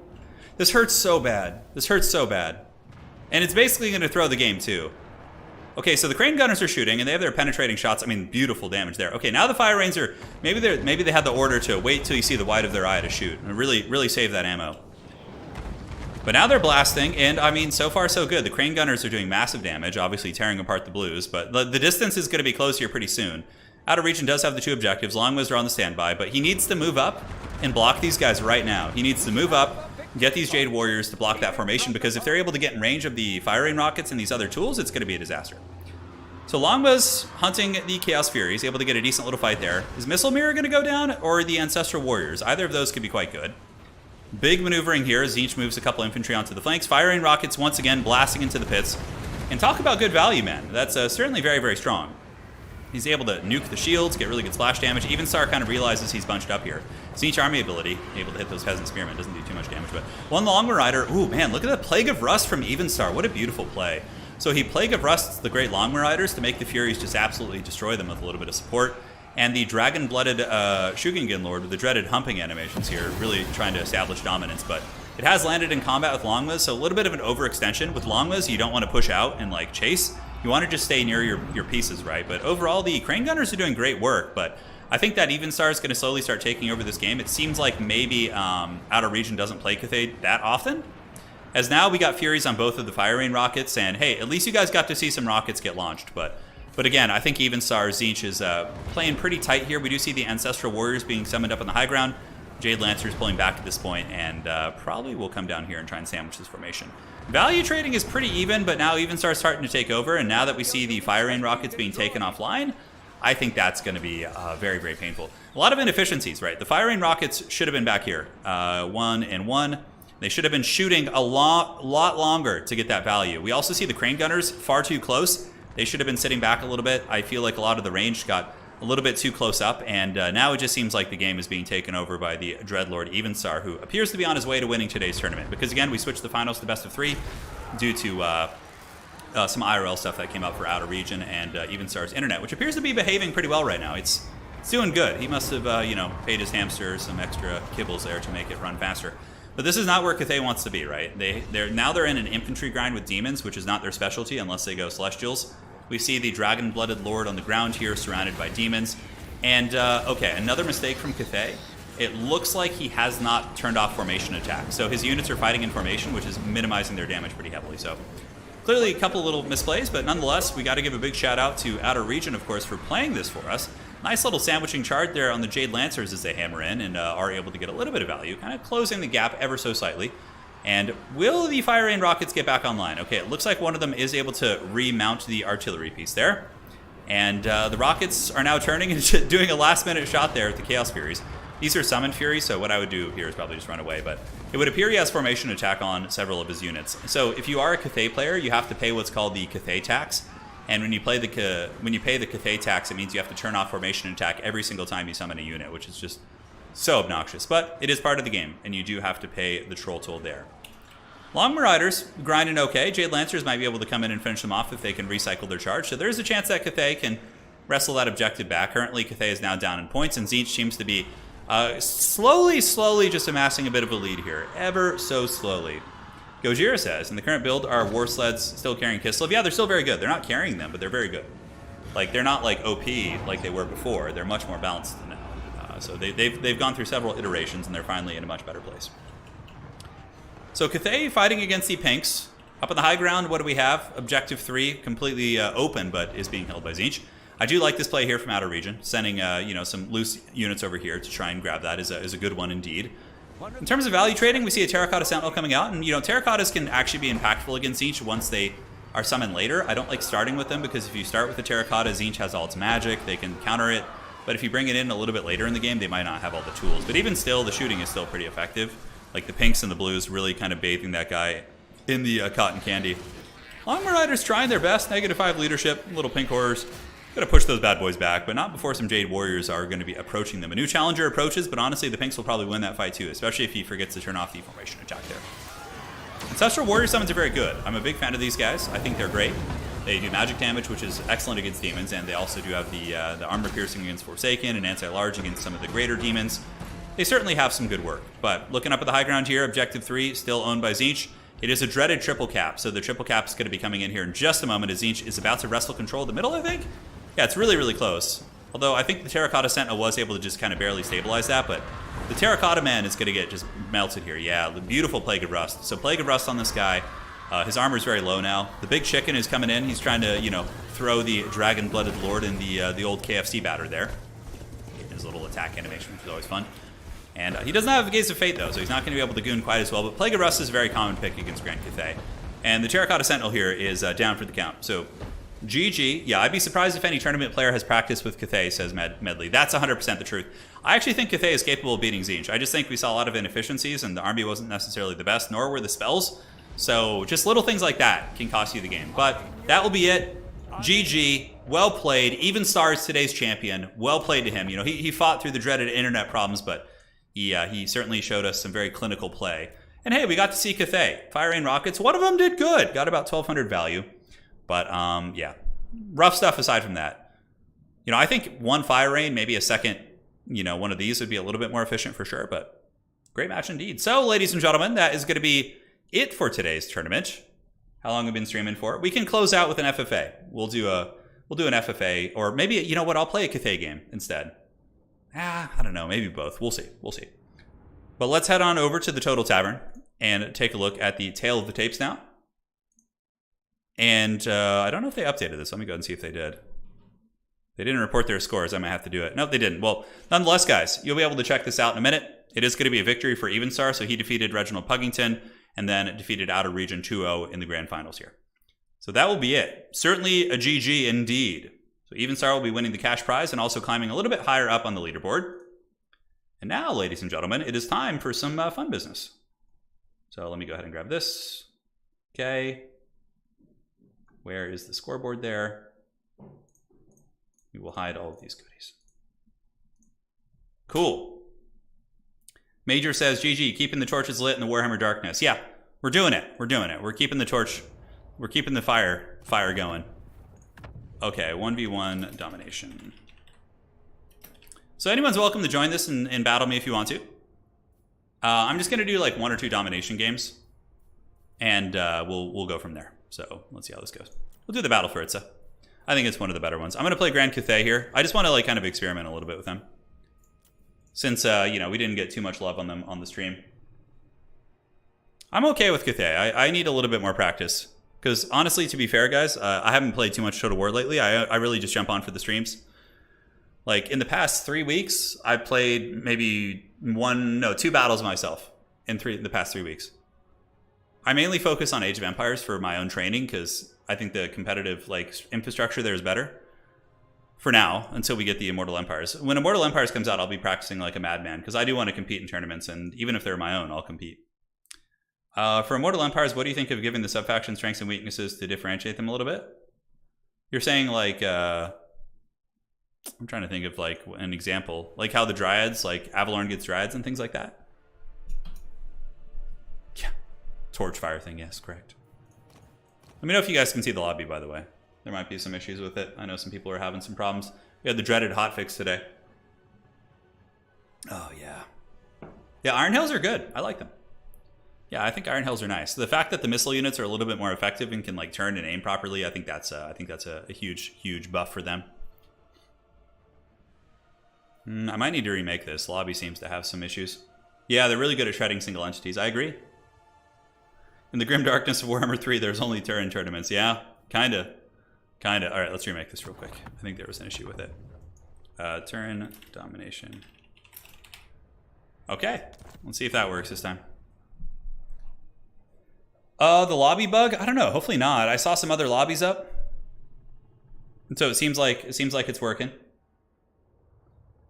I don't know what they're going to do with the old sub-factions, like, you know, the followers of Nagash and things like that. I don't know. They might just not even be in the game in multiplayer. Immortal Empires tournament, each player picks 12 factions and have 12 bans. Oh, yeah, dude. Well, we're going to have to rethink a format for that. There's going to have to be a new format. Can't quite seem to get... I think there might be a bit of a bug with the lobby. I'm not sure. I'm not sure indeed. Fidel says, I'm so tempted to join, but oh, dude, if you want to, go ahead. It's good practice, man. We'll try the FFA, but if we're having lobby issues, then we'll just have to pay the troll toll. I do want to experiment with some other lords, but the dragon-blooded lords are just so much better than the big dragons. Oh, hey, he was in the tournament today. Nice. Okay, so I'm going to go Grand Cathay. You go however you want, bud. Let's get the Wookiee blocker up.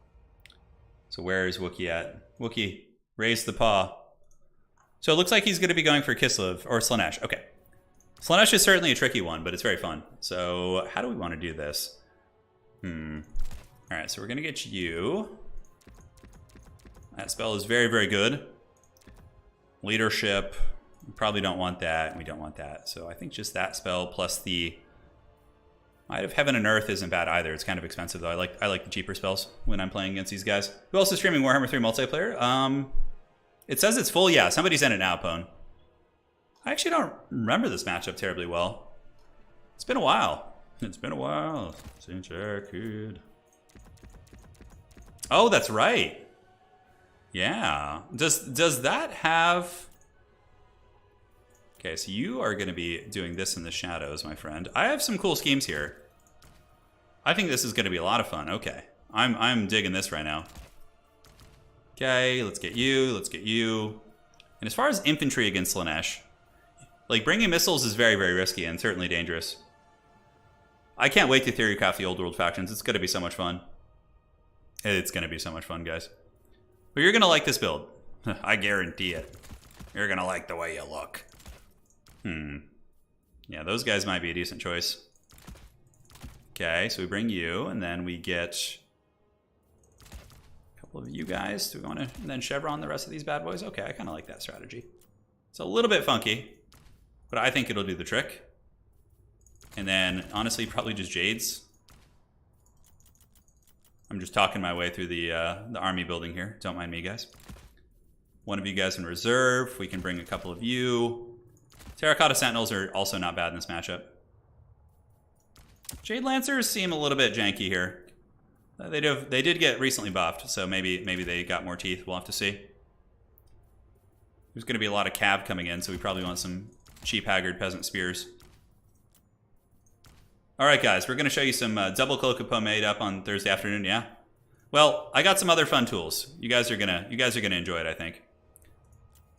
Okay, so what could they possibly do up there? Yeah, I think that would be fine. A little bit risky, but I think it's good. All right, I'm ready. So this gentleman played in the tournament today, actually. Dov stream, yeah, Dov does stream his tournaments as well. Yeah, correct. I don't know if I don't think he does them super often, but at least once a week or once every 2 weeks, maybe. So I actually have some fun events planned for when Immortal Empires launches. What we're going to do is do so for Immortal Empires launch week, we're going to have like a 3-for-1 tournament day where we have like 2 or 3 tournaments in one day. And I might not cast all 3 of them, but it'll give people the opportunity to like compete in different time zones. So I'll have like a European friendly one in the morning. I'll have one for our folks.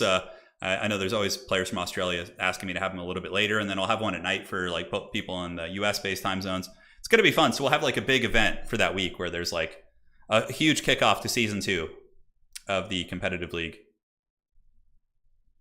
We'll play Kugath. We could play Kugath too, but Kugath is strong. I'm trying to focus on the underdogs a little bit.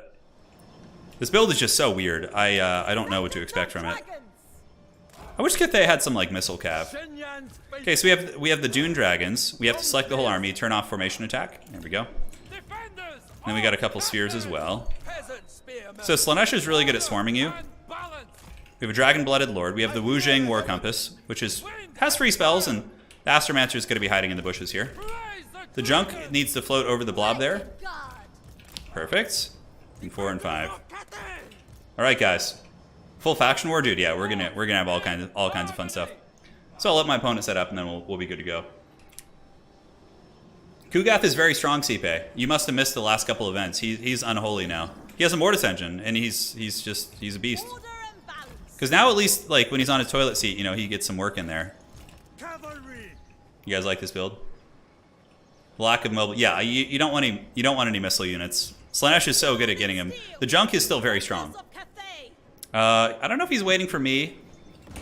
If he's a tournament player here, I think we can afford to ready up and we'll be fine. So our game plan is to kind of move towards this objective here. No, Kugath is really good, guys. It's really good. All right, so we move over here. And let's get you guys here and here. Astromancer just chill in the bushes. It's got a lot of Furies. I'm pretty sure I can handle it, though. Oh, he's got Chariots, too. I love that. Okay, let's shoot at some of these. These are Hell Scourges. Shoot those Spears if we can. I have a feeling I should have brought a little bit more Air Force. I think I can still take those Furies, though. It's gonna be a hard fight.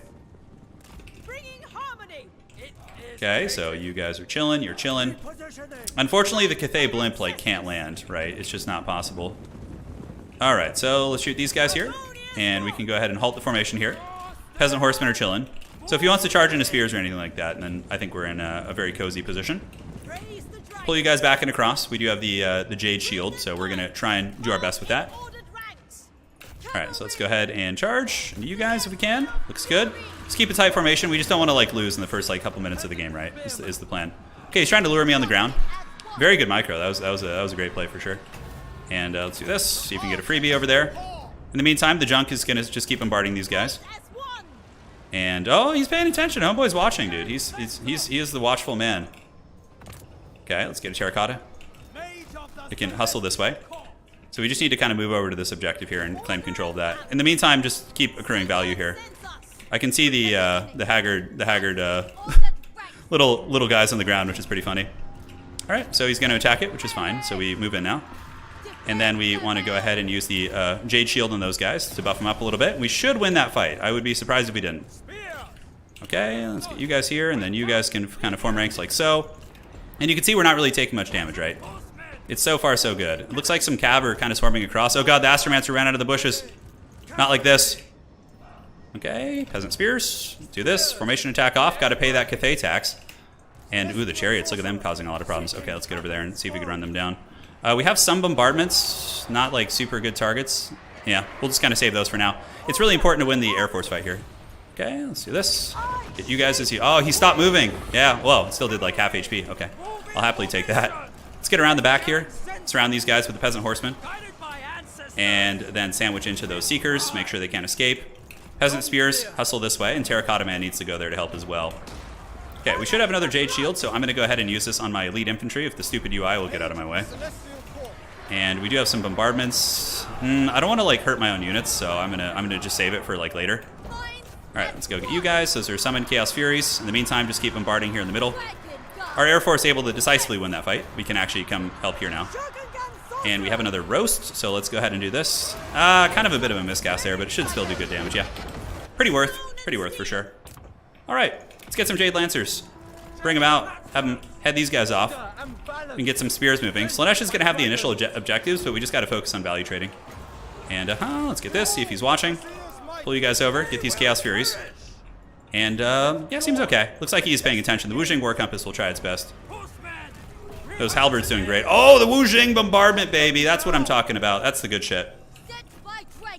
All right, so Jade Lancers, you come up here, you guys come up here. Let's get you guys moving to the middle. And now we can start kind of like playing the objectives a little bit now that we've had a good fight. Let's get the Dune Warriors kind of chilling here and get the Wujing to kind of hang out with them.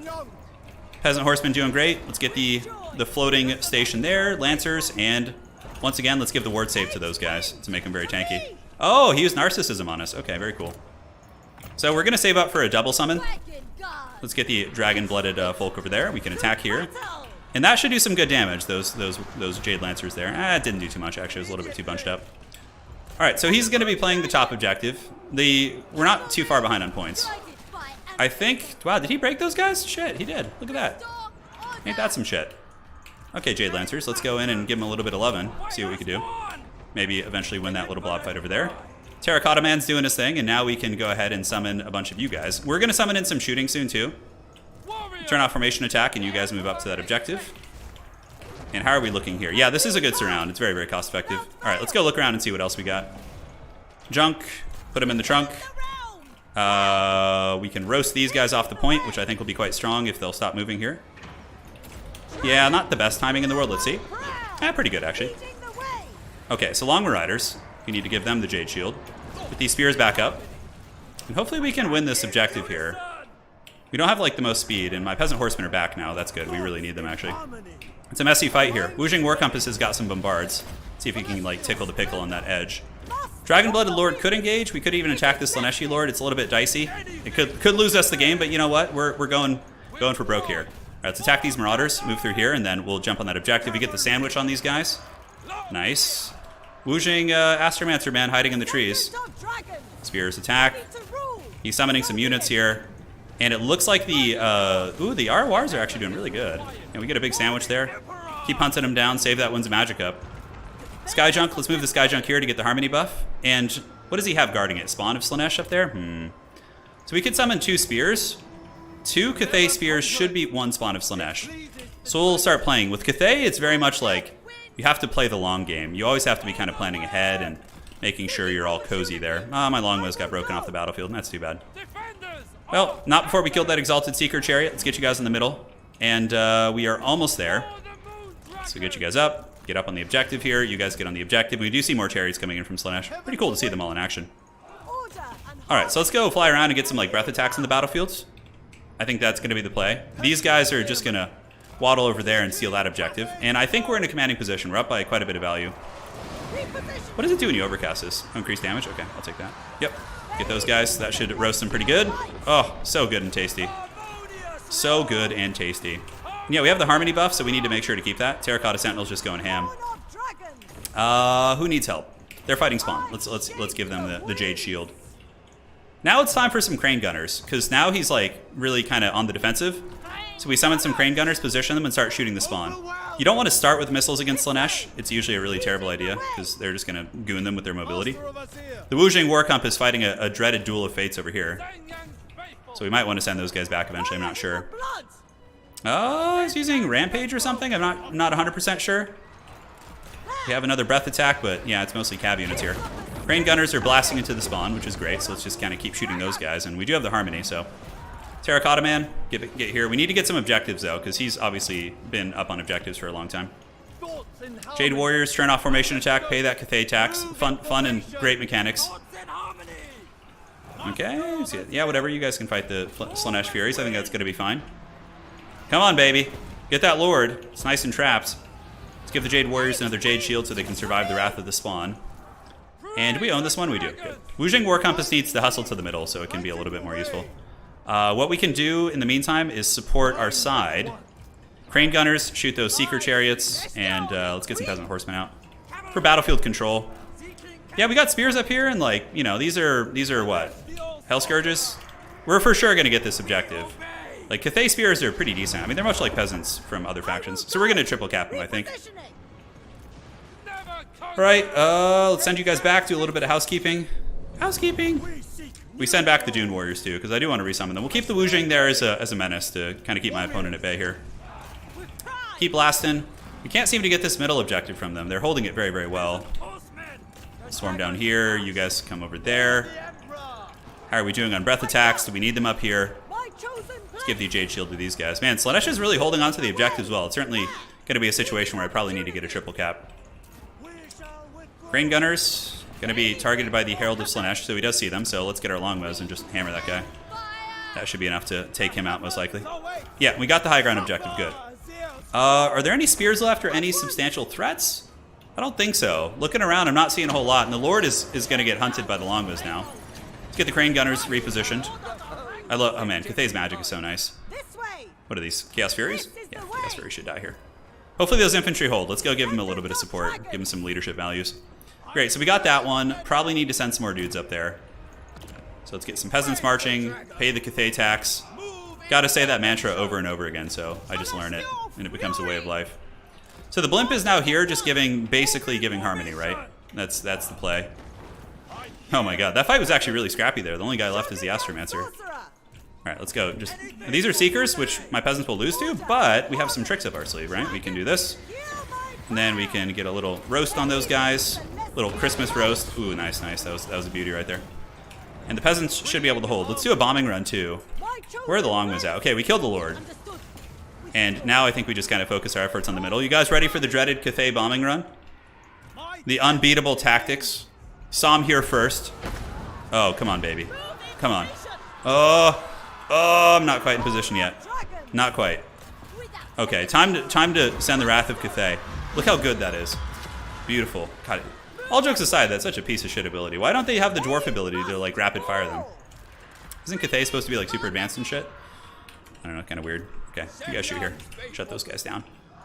Don't need to do any housekeeping. Let's summon the Dune Dragons, who I actually really like. I like the Dune Dragons a lot. They seem like underwhelming, but for the most part, yeah, they seem good. Alright, so cut you. Did I just send back my healthy unit? I don't think so.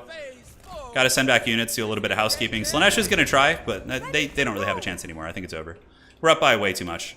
He's just going to be trickling in units the rest of the game, and we're going to be picking him off. Alright, let's blast these guys. Get a big, juicy one right there. A little bit off on the cast angle, but... Oh, God, that spell is so good. Did he use Narcissism on me? I think he did. Oh, damn. Okay. Yeah, he's playing well for sure. This has been a scrappy match. Has not been easy. They certainly have had to micro quite a bit. Let's go hit those Hellstriders. Give the Jade Shield here. Terracotta Man, you guys can go fight them off the objective just to make sure they don't get there. That spell is really good, man. 44% ward save for just like dirt cheap wins of magic. GG, man. Well played. GG! So if people won't play CATHAY during the tournaments, I'll play them for you afterwards. That's how we'll do it. CATHAY invents snipers. Also, CATHAY takes half a minute to manually throw a bomb out of a blimp. Yeah. Yeah, Wu Jing still gives me wins of magic. It wasn't like super impactful. Blimp was great. Longwists were great. The Dune Dragons got 1700 value in their one fight. What else did good? Crane Gunners 1300. They paid for themselves. Not bad. Hey, Mog, GG, man. You can stay in the lobby if you want. Yeah, I'm not sure what we're going to do with demons yet. All right, so now it's time for FFA. So, Mog, if you want to rejoin, go ahead. We have an FFA lobby up, so come join the party. This will be the last one to close the stream out. One last battle to rule them all. Oh my God, the Dreadlord Pone is back. He's playing Khorne. Okay. Melody says thank you. You're welcome. Yeah, the junk bombs suck. The dwarf ones are actually good, but the junk ones are not fun. Okay. So we got 2 spots left. If anybody else wants to join, I'm gonna go grab some water in the meantime. BRB.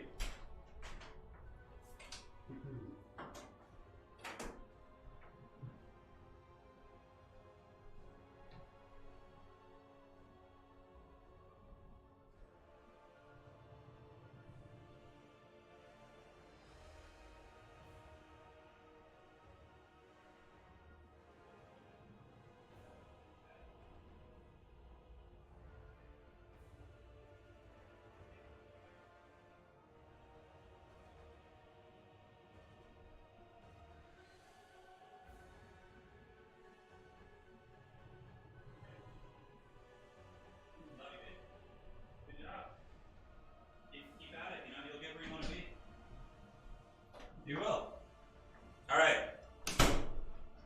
So we got Fidel in here. We got King Kim. All right, let's do it. An uploaded turn support this giant baby. It's true. Okay, so we got Nurgle. Who needs a little bit of love here today? We got CATHAY. Let's go with Kislev build. Now let's go Ogre Kingdoms. I have a fun build in store. And I'm sorry, it does not involve Greasus. He's just too shit. Mog says, I need to lie. You played very well, man. It was a good game. It was a very good game. All right, so what do we have? So let's go ahead and we'll turn off. So guys, I'm turning off unit cap. So if you guys want to just meme and go crazy, treat yourselves.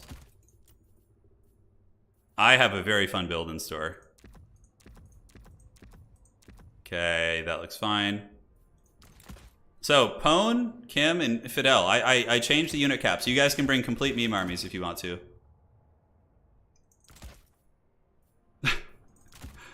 Yes, good, good. Let the builds flow through you.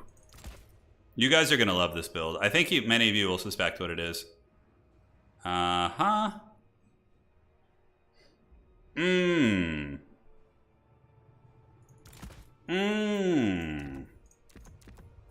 No, we gotta go like full in on the meme here, I think. Gotta have you guys on foot, actually. Yeah, I like that. Okay, then we cut that, get a second one of you. We want the crippling throw on both of them? Yeah, screw it. Alright, guys. The dreaded build is here. I'm ready. Yeah, he's here, man. Yeah, Fidel decided to play. You just gotta throw your hat in the ring, man. That's been like one of the biggest lessons I've like learned from YouTube in general, and just, you know, when I first started YouTube, I remember like looking and seeing like all these big Total War casters, right? These people had been doing it for years, and I was like, and like part of my brain was like, why should I even try if these guys are already so big, you know? And it's like, but then I always kind of like, there's this mantra like if you don't like throw your hat in the ring, you're never gonna have a chance, right? Like you gotta just always try. You gotta just, and hey, you might not, if it's not your thing after you try it, like that's fine, but you gotta throw your hat in the ring if it's something you're thinking about. Junk bomb is more about sending a message. Dude, Mjolnir, that's 100% accurate. All right, Wookie, thank you for blocking my secret OP build. This build is so troll. Oh my god. All lead belchers and iron blasters? No, Jeffrey. Close though. I do have iron blasters, but it's taking it back to the old school. It's a Scrag build. So we got Scrag with his Gorger Kingdoms. We got Scrag and Gorgers, which of course are massively nerfed. We have double hunters, but not the annoying stone horns. We have them on foot. And they're gonna go hunting for points, and then we have 2 iron blasters. Who's across from us? We got Fidel. Oh man, okay, Nurgle time. Triple iron blaster? No. It is time. You guys ready for this shit? Oh my god, look at everyone readying up so quickly. Alright, let's go say hi to Nurgle. I'll happily fight Nurgle. Yes, the Gorgers. This is like, this build, we got Kugath Toilet Seat Father. Oh, there's no way I beat this army. I'll give him a good square fight. Oh my god, look at Pone's army. Look at Pone's army. It's mass bloodthirsters. Okay, let's go farm these guys for points. It's a blast from the past, yeah. Okay, here we go. So we got to throw the crippling throw. Get him, team. Iron blast them. Dude, this Nurgle army is actually quite terrifying. Oh! Yes! Take down the weak one. We have to like lure them back. I think the hunters can kite their whole army. Okay, we've gotten some good points. Let's go, baby. Let's go. Oh god. I don't think I could actually beat this army like straight up. It's actually really scary. Let's blast some of these toads. All right, let's go over here. The hunter goon squad's going. I hope he thinks that this is my whole army, and then the Gorgers can creep over here. Oh yeah, you better run, buddy. We're coming for you. Hunter's gonna give it to you. Okay, Iron Blasters retreat. We've got that nice little jump there. We just have to stay away from Kugath's Mortis Engine. I'm just so glad I'm not having to battle Professor Pone's army right now, which is just like mass, like awful misery. Okay, this is good. We're getting some good damage here. We got to keep pulling back. And you guys just turn and shoot at the big Great Unclean One again. I believe that guy's going to get away. He's faster than us, though. So let's go throw spears at Kugath. He doesn't know what I have yet. Oh my god, look at that! That was like an old Iron Blaster. So apparently if you shoot them in their exposed hides there, that can do some work. Alright, let's... Holy shit, that guy got pounded. Alright, let's start throwing at Kugath with the spears. See if we can wear down that Colossal Chungus. Dude, Professor Pone has 6,000 points right now. This is not good. Alright, let's get one of you Gorgers over here. Scrag and company, flee the scene. Let's go pick them off if we can. Let's go in guard mode. Keep blasting. Kugath is actually kind of getting beat up a little bit. Let's get our motor scooters and go this way. We can sacrifice one Gorger to the Toads to allow Scrag to escape. Then we just maneuver over here. Oh god, the Great Unclean One's coming. Kugath is definitely getting it. Let's do a little bit of scooting and shooting here. Alright, come on, Gorgers. Okay, he's going for the bait in the corner. Come on, team. Let's do the dreaded crippling throw. The Kugath kite is pretty funny. Okay, Kugath, we just have to stay away from his Mortis Engine. Oh, the amount of shots into Kugath there is great. Scrag wants some, though. He wants... Can we do this overcasted? Let's give it to these Gorgers. Oh man, what are my Gorger units? Yeah, they're not... Gorgers ain't what they used to be, that's for sure. Still not a terrible unit, though. Let's come under here. We need to finish off the Nurglings. Scrag's gonna go for the Mortal Kombat. We're gonna save the heals for later. Dude, Pone literally has 9,000 points. He is just bloodthirstering CATHAY so hard over there. I tremble in despair at the sight of his army. Okay, we're gonna try and take down Kugath here. I don't know. These Gorgers can go play over there. We'll just send them to go party. Come on, Iron Blasters. We need to take him down. He's so big. How are our Gorgers going? Okay, these ones need to escape. We need to like keep some of our Gorgers alive. I think the ones in the corner are still fighting. Yeah, look, they're fighting that horde of Nurgle units. Kugath is getting Fleshy Abundance right now, so he's pretty jacked. 2 Hunters. Let's go fight here. Fight here if we can. We need to run away with Scrag. It's not going super good. These Gorgers also need to flee the scene. He's too strong. He's too powerful. Fidel is too strong. Those Iron Blasters, man, doing work. Getting that value. I mean, oh, he's got triple. Wait, does he have triple on Clean One? No, I don't think so. No, I mean, technically he does have the big man, but yeah, man, Kugath kicks my butt. All right. God, you know what's going to suck? Now there's going to be like 10 Bloodthirsters flying over, and you know Pone's going to try and kill me. Okay, let's go here. Let's fight here. Extra ingredients. This is not going to be good, guys. Pone is going to come in like a wrecking ball. Look, he's got a Bloodthirster, 4 Bloodthirsters left, and Scarbrand, just with a full chub. They put the... Yeah, I saw the Dune roadmap. It's pretty exciting. For sure. We got to get whatever points we can before we die. Thankfully, the dude isn't able to quite catch us here.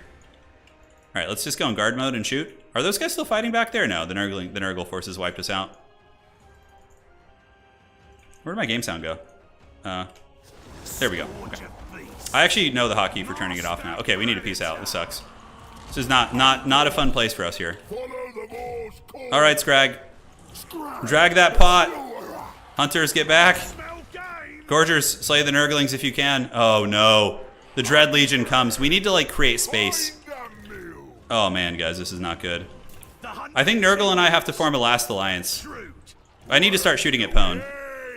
So I'm going to try and create some separation and, like, move this way. And we can just let the Gorgers fight to the end over here.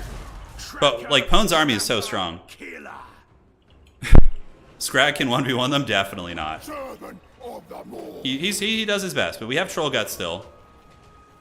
We can turn and beat down this guy probably with the 2 Hunters on his back. And I still do have the Cannonball abilities, which I might as well, but I haven't been using them, which is pretty bad. Let's see if we can get those Nurglings here. Of course Pone's coming for me with his Doom Legion. I knew he would. Oh my god. Guys, look at the Doom Legion of Pone. Okay, let's go in guard mode. We gotta rip some shots. This is gonna be so bad. Come on, guys. We need to kill a Bloodthirster here. It needs to happen. Okay, 1 Iron Blaster, like, run this way. We need to fan out. Nurgle, you and I have to be friends now, homie. Okay, crippling throw. Finish it off! Bring it down! Bring it down! Kill it! Wait, is he healing it? No. Oh, Nurgle helped me! Nurgle used Curse of the Slug! Hell yeah, baby! Oh my god, Bloodthirsters galore. This is just rough. Okay, he missed that shot. Let's go in with the Hunters and finish off this one. Looks like Pone's going after the Iron Blaster, which is good. He's taking the bait. So we finish off 1 Greater Demon. Let's go get this one now. Oh man, guys, this is a close one. It's a close one. Come on, Iron Blaster, waddle away. How many Gorgers do I have left? Oh, I still have a couple. That's cool. Dude, the Foot Hunters are just so good. Troll Gut's most likely going to want to use that on Scrag. Oh god, the big Chungus is here. Scarbrand. This could be the end of the road for my army in general. We'll try and get away with the Hunters if we can. Come on, Scrag. Live. Nurgle, help me. Help me. Help me. I'm too weak. Etiquette. Alright, we need to get out of the rampage here, jeez. Oh my god, Scrag is just getting absolutely destroyed. Come on, Hunter. How long are you going to rampage for? Another 12 seconds? God damn. Okay, they have stock because of the Noblar's Thief Stone, so I'm like going to try and hide. And make them fight Nurgle, and then I can come in and with the Steel Chair maybe. We'll see. The other one's for sure dead, I think. How's this Iron Blaster doing? Oh man, just double Bloodthirster all up on it. Okay, we need to like peel the corner here. Oh, he's gone. Okay, is this guy stocked yet? Doesn't Noblar's Thief Stone make us invisible? Stock and unspottable, enabled if out of melee. Okay, he's out of melee now. Come on. Please, Pone, don't see this guy. Come on. Is he hidden yet? Come on, Noblar's Thief Stone. Okay, now he has to deal with Nurgle. Most prudent. I feel like Nurgle is gonna win. We should help our beloved Nurgle ally here. Although, if I help, then it's taking away points from him as well. Okay, I think he's stalking now, is he? Lord recently died, confident. Okay, this is truly the lone wolf now. Oh, Noblar Thiefstone's one use? Okay, shit. Okay, so we'll just act inconspicuous and hope he doesn't notice us. Man, Nurgle's healing is crazy. Even with all that damage we did, he still healed up. So Nurgle kind of needs the points here. Like, is there some universe where my hunter can, like, win it? I don't think so. There's some... We'll go fight some Nurglings down here. Like, try and scrap some points where we can. Yeah, Pwn is running from the toads right now. Oh man, he's coming for us. We have to run close to our Nurgle allies to keep the Bloodthirsters from killing us. Okay, we need to get back to the Nurgle allies. Come, Nurgle, help me! My hunter will become your vassal if you save him. Come on, big boy. Oh god. Pwn is the kingmaker. He's coming in. Oh god, my hunter just got absolutely destroyed. Oh no, dude. Not like this. Oh, he's so gone. He is so gone, dude. Well, now I get to cast this. This is going to be interesting. He tried, but he is gone and lost forever to the sands of time.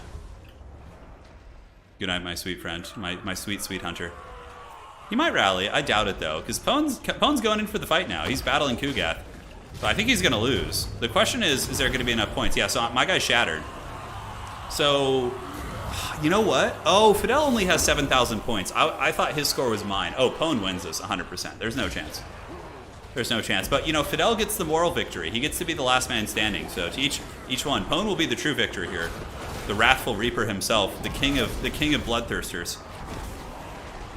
They've emerged from Khorne's throne there. I don't know, could Pwn win this, actually?